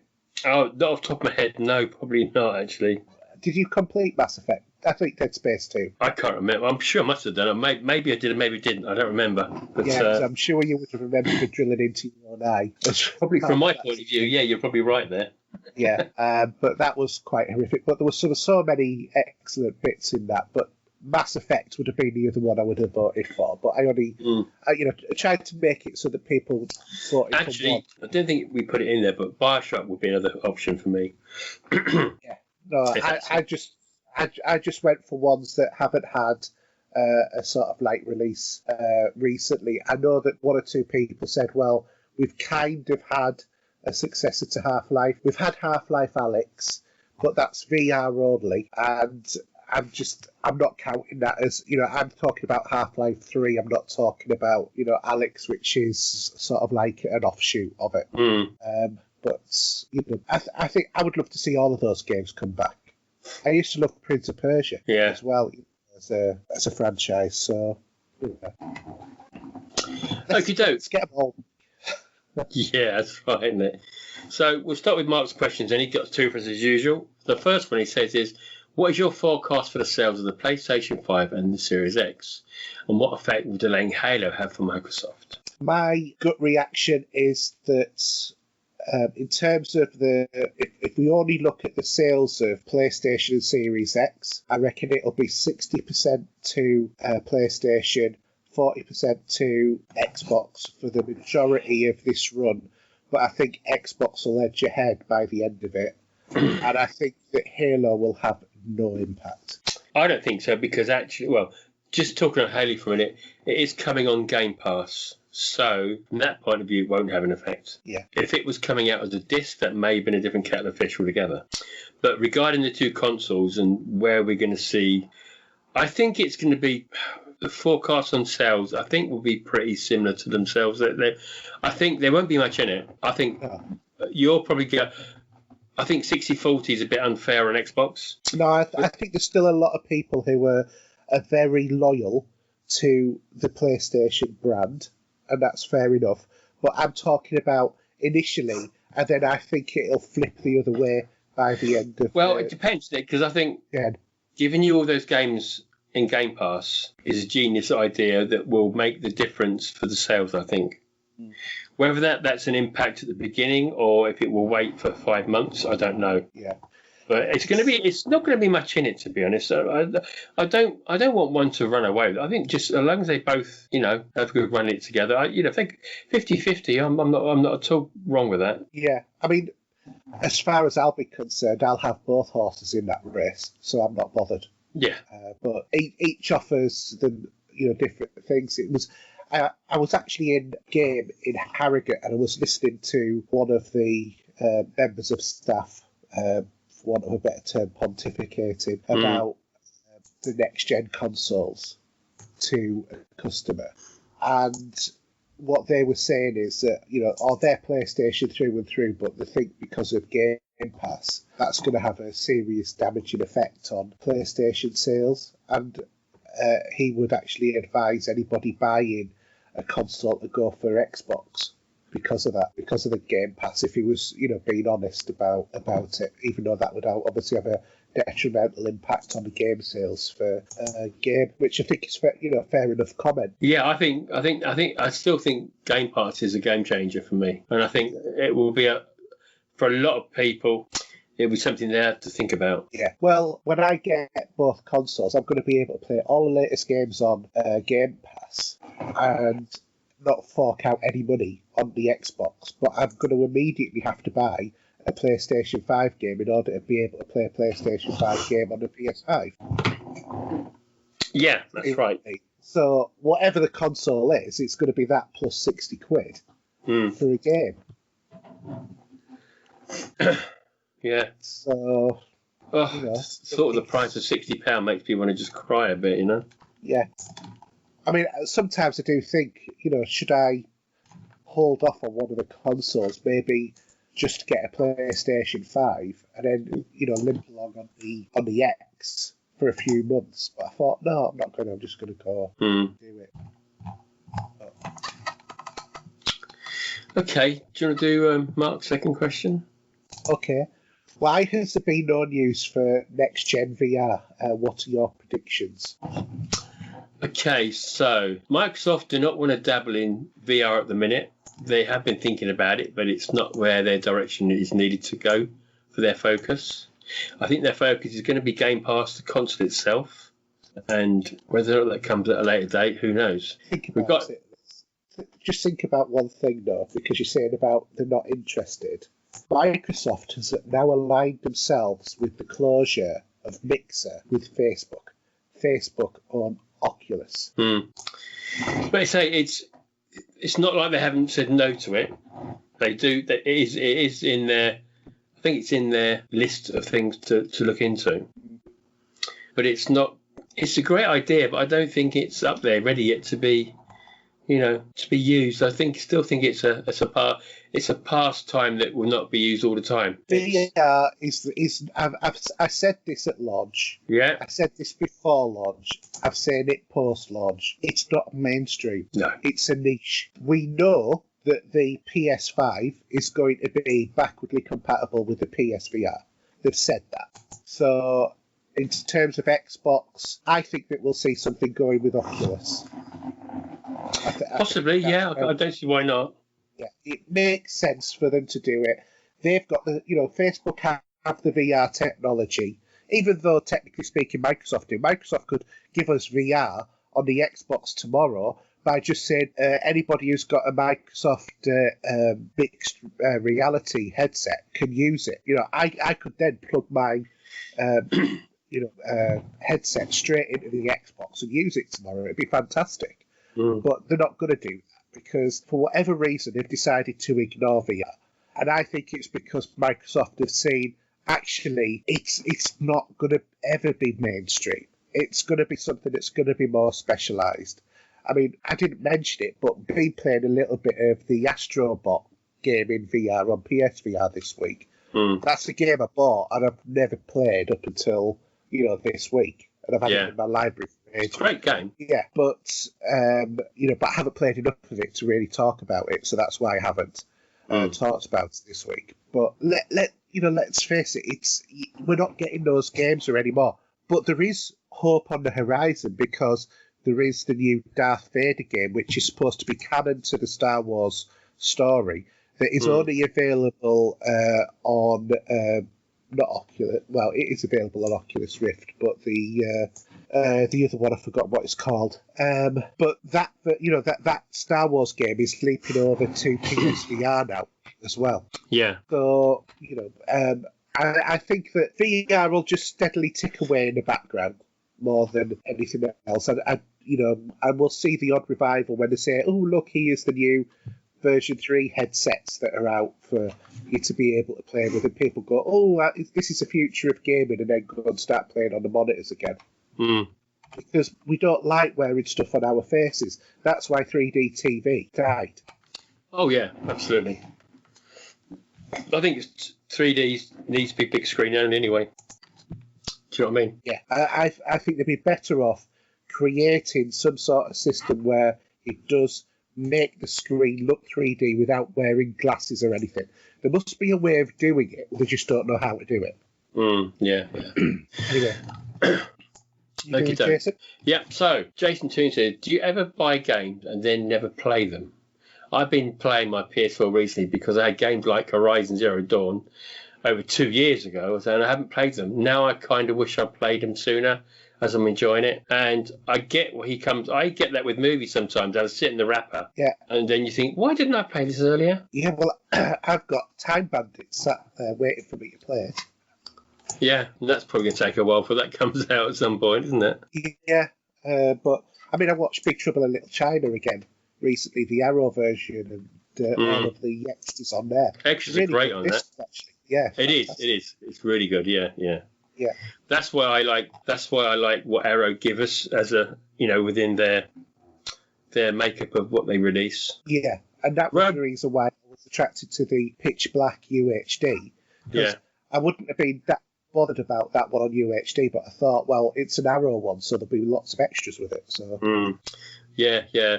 I mean, you want to check out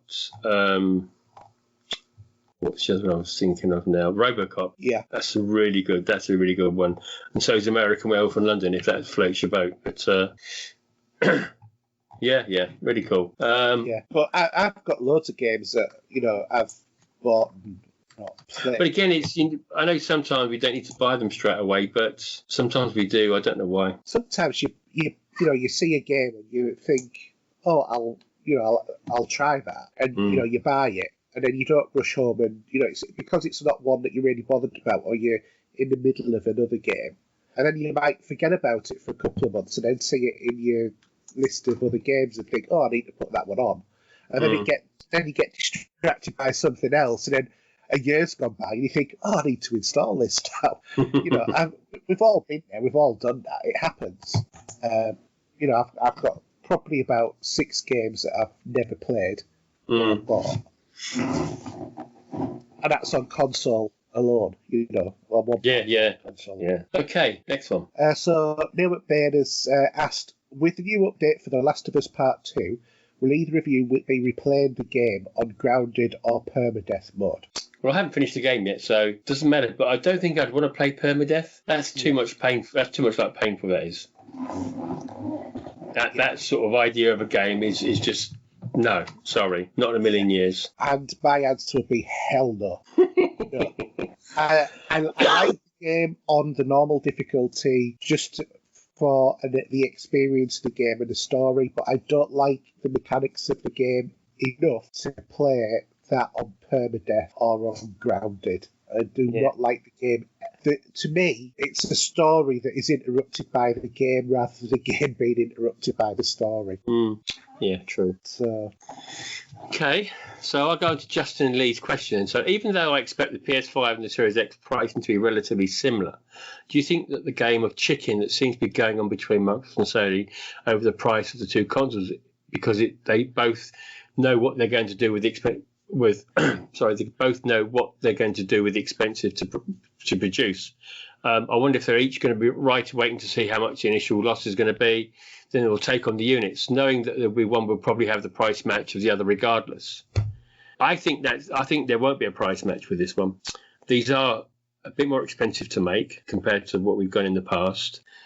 I reckon, though, Microsoft will take a bigger hit than Sony will. Yeah, I think that they're loss leaders.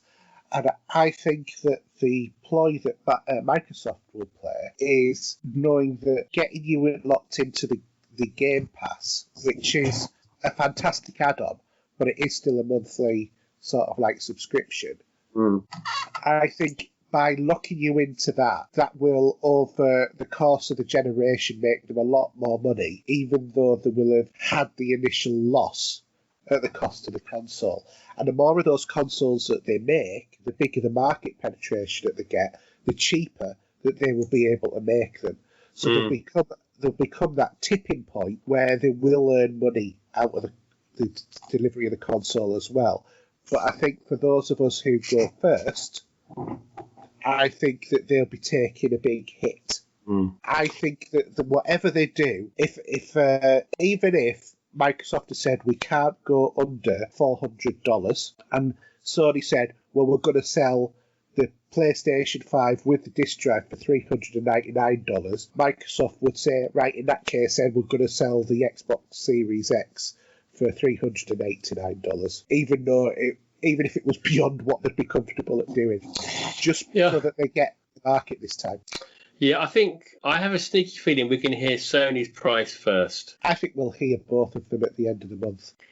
Now, haven't Sony got a next date for their presentation? I think I did see something, but I'm sure it mentioned it's to do with the console. Yeah, there was going to be more revelations about the console and possibly a price. And if they do that, I think Sony will think to themselves that if Microsoft undercut whatever we put, we won't be able to do that. We've got to give it to our customers at the best price that we can possibly give it to them. So Microsoft will not be in that equation at the end of the day. Now, I still think Microsoft are a bigger company than Sony overall. So Microsoft can take a bigger hit. But I don't think Sony can do that. I don't know what the relative size of the companies are. I thought that they were both pretty similar sort of companies. But I think that the Sony way of doing things is Sony don't give you anything that they don't have to, or that they don't feel that there's a reason that they have to. Whereas Microsoft are a little bit more generous. Yeah, hence why they're going to go for their price. Doesn't matter what Microsoft are going to do. This is what we're going to... And I mean, we've all heard the rumours that, it's more expensive to make the PS4 version, or... We've heard that the 4K isn't up to scratch on the PS5. I don't know.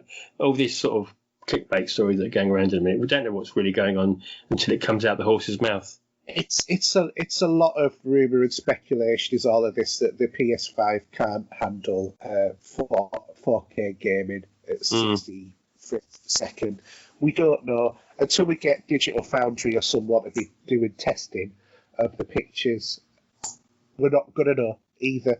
And let's face it, it's pretty irrelevant, because the checkerboard effect, if you've got a Pro and you're playing 4K gaming, can you really spot the checkerboard effect going on when you're playing those games now? So what makes you think you would be able to on a PS5, which is a stronger console? And at the end of the day, all of this goes down to, it depends upon how many polygons that they're actually shifting through the graphics processor anyway, to make the picture, slow down or speed up. It's generally speaking, if you get that sort of like lag, it's because they've made the models too detailed. If it starts to impact on the performance, it's more calculations. Yep, true. Okay, next one. So, Lee Doherty's asking, which console exclusive from this gen would you most like to see to come out on other formats? Other formats being other consoles? I presume so, yeah. Unfortunately, I think Sony, the big babies they are, will not ever do that. All right, they've done it for the PC for Horizon Zero Dawn. And Xbox have given something back to Sony that's been released from their point of view, whether it's exclusive or what. But I don't think it ever happened with Sony. I don't think that's what he's asking. I'm just saying, I think. What would I like? What would you like to see on another console? So I don't think it would happen, but if I was to choose one, I'd like to see more of the good stories that they, something like the Uncharted, or even that never happened, mind you, but it's just pure speculation and chat and whatever. And some of those type games, and also like you've got what was that one that was you was like watching a film, but you then just progress the story, and it was in the mountains in the snow. I can't think what it's called now. But that is on PC now, anyway. Oh, is it? Yeah. Yeah. That is already there. I know the Until Dawn, I meant, isn't it? Yeah. Is it? Yeah. Until Dawn. Yeah. Yeah, because Until Dawn, Heavy Rain, Beyond Two Souls, all of those were PlayStation exclusives that are now on PC as well. And also, don't forget, there was the other PlayStation game, I forgot what it's called, where it was you were a delivery man with him off The Walking Dead. Death Stranding. Death Stranding, yeah. That one is also on PC now as well. Oh, is it?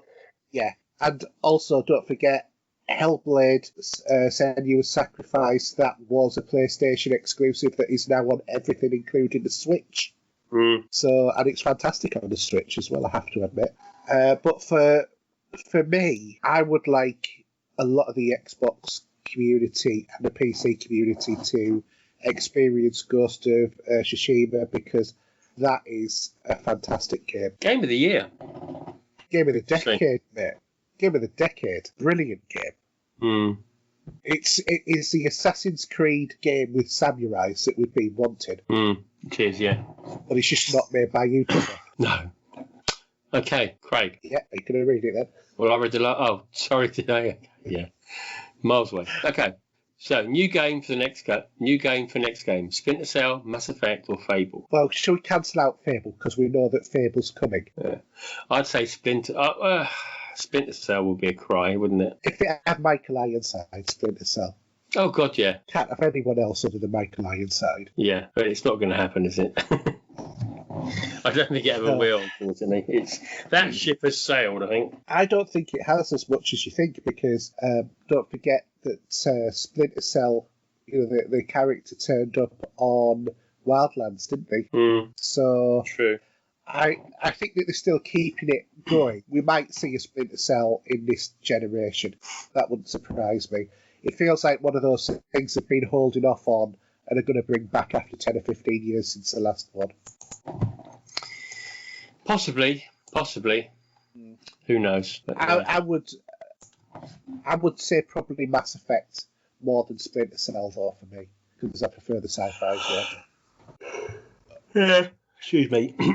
Okay, so last question then is from Alan Cochran, who's just posted it while we've been recording the show, which is why it's a late edition. So with the UK going into recession and the rest of the world being in a similar position, do you think that the price of gaming will go to a point where people will refuse to pay for the latest hardware and games?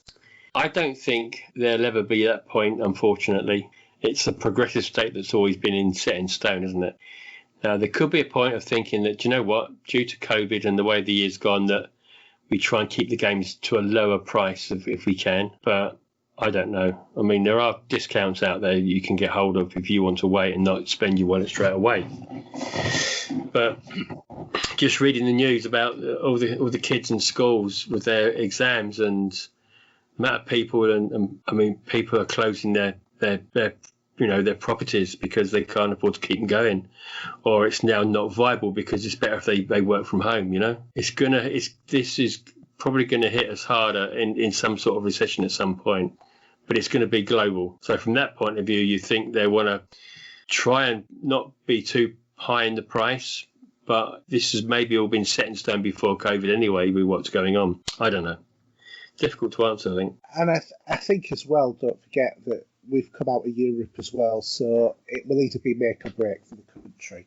Will coming out of Europe, it might end up being when we look back in 10, 20 years' time, actually, we didn't think it was a good idea, or only half the people thought it was a good idea, but because of what happened, it ended up being a good thing. Or we might be thinking, God, weren't we stupid, So, who knows? Hindsight's a wonderful thing. We don't have it. But I think that the games manufacturers developers, they're not stupid, and they know that it's better to sell 100 copies of something with £1 profit than one copy of something with £50 profit. So I think even I can't remember which company it was who'd actually said about the price rises, what they were going to do. They've said it's going to be on individual titles that they're going to ask for the higher price, not a blanket right across the board. And just because one company is asking more doesn't mean other companies don't have to ask less. Look at, for example, the Iron Man VR. That's not full price. That's like £35. Look at Hellblade: Senua's Sacrifice when that came out. That came out at £25, not £50. So, there are other price points. It depends upon how long they make their thing as well, doesn't it? There's a lot to put a price out there. There's a lot to think about with how the game is being made. Probably the overheads might be smaller if everyone's working from home. Yeah. But I'm not sure how that would stand out, because if everyone's working from home, then they've got to get all that down the pipe to a central point to put the game together anyway. So it might be difficult to do that compared to when you're all in an office. I don't know. Well, but when they put it all together, it's all going to be on one PC, and it's going to be one person putting those bits together, isn't it? Yeah. That doesn't have to necessarily be at home. No. In an office, it could be at home. But what I'm saying, I don't mean an office. I mean that all these people in different houses are going to fire this down the pipe to a central point, not necessarily in an office, but in someone else's home or whatever. But it's all about overheads, and they might be able to say, do you know what, we've done this better this way because we've not used the main office. We've cut down on heating bills. We've cut down on food for the canteen. Yeah. Electricity with not using the building. So there are all those to take into account that could make, do you know what, we can actually bring this game out cheaper. Yeah, well, I mean, the thing is, I'm working at home now pretty much, full time, because we're not allowed to go back to the office. Only certain people are allowed to go back in. So that means all of the electricity, the heating, the water, everything that is used is mine. I am paying for that. I'm paying effectively to work, because I'm paying for my gas and electricity and all of that sort of stuff. Yes, I can claim it back as part of my tax relief, but it's very difficult to do, because how much does it cost me extra in order to be able to do it? I have no idea. In comparison to work. And the big problem that I've had is that I was working from home occasionally before work, so the impact of it is, not as going to be as great, and show what the true cost is, as it were. So it's very difficult to know how much tax claim back you can. I've got the tax form there. I've got no idea how to fill it out and how to work it out. What it's costing me. Yeah. But, you can get that tax rebate because you're working from home. So. Well, that does come into account, doesn't it? So, and obviously the wages of whoever you're using. Yeah. But we'll see. It's difficult to think about, and I reckon it might produce something. I don't know. I just think things have just shifted, and there are opportunities for businesses to cut costs. But then again, you look at the gaming industry. Gaming industry for decades was saying that the biggest problem in terms of us is the fact that it's the distribution of the software to you, because we have to put it onto a media, we have to print in, we have to put it in a box, we have to take it to a distributor, the distributor then has to take it to the store so that you can buy it. That's why it costs so much. Then online stores come along and they charge you the same amount as a shop for the digital version, where they can revoke your right to use that immediately. They can't do that the same way on a digital version. But yet they're charging the same or more for digital. How does that work? That's just them being greedy. Unfortunately, it is £70 for a digital game, or up to 100 even. It's ridiculous. Yeah. That should be 20 or 30 quid, because you take out what they said was the percentage of the cost of the distribution. Yeah, absolutely. Totally agree. Anyway, Time to go, I think, because it's I need to get a drink. Yeah. Anyway, so here we go. So Twitter at Steve007. My PSN ID is the real Steve007. Xbox Steve007. Instagram is, what is that? Steve0764, even if you want to have a look at that. And YouTube channel is Steve07, I think, as well. Yourself, Haydn? For myself, it's HERJ UK for everything. So that's YouTube, PSN, Xbox Live, Steam, everything apart from Epic, which is Pop Culture Gamers. Don't forget, you can also follow the show on using the name of Pop Culture Gamer. If you search for that, there's our Facebook group. We also have a Facebook page. You can visit those and like those and join those if you want to. You can send any inquiries to podcast@popculturegamers.co.uk, and then there's our website, popculturegamers.podbean.com. Also, if you want to help us out with the hosting, then you can also contribute to our Patreon. Just look for Pop Culture Gamers on the Patreon pages as well. Or even go to Alexa. Or even go to Alexa. Or I'll tell you what else people can do as well. If you don't want to contribute financially, just get us out there. Let people know about us. Give us a nice, friendly review. So, and if you hate us, don't give us a negative review, because positive and negative reviews don't actually matter, because as long as you get a review, you get the points for it. So, if you really hate us, don't review us. Okay. It's an interesting thing, is that I always think that it doesn't matter what star rating you give to a review, but good or bad. It's just the fact that it's being reviewed is positive. So this is show 92. What am I going to call it this week? I might even just go for the obvious one with Daniel Craig and what he would normally say to you. But anyway, I think we've already named that one, though. Have we? Yeah, when we did the Bond special. Possibly did. All right, we'll have to think about that in a minute. Anyway, so you'll know this by now before us, because it's already out there. So that's by the by. So anyway, so it's a good night from me. And it's a good night from him. Good night, guys. Good night.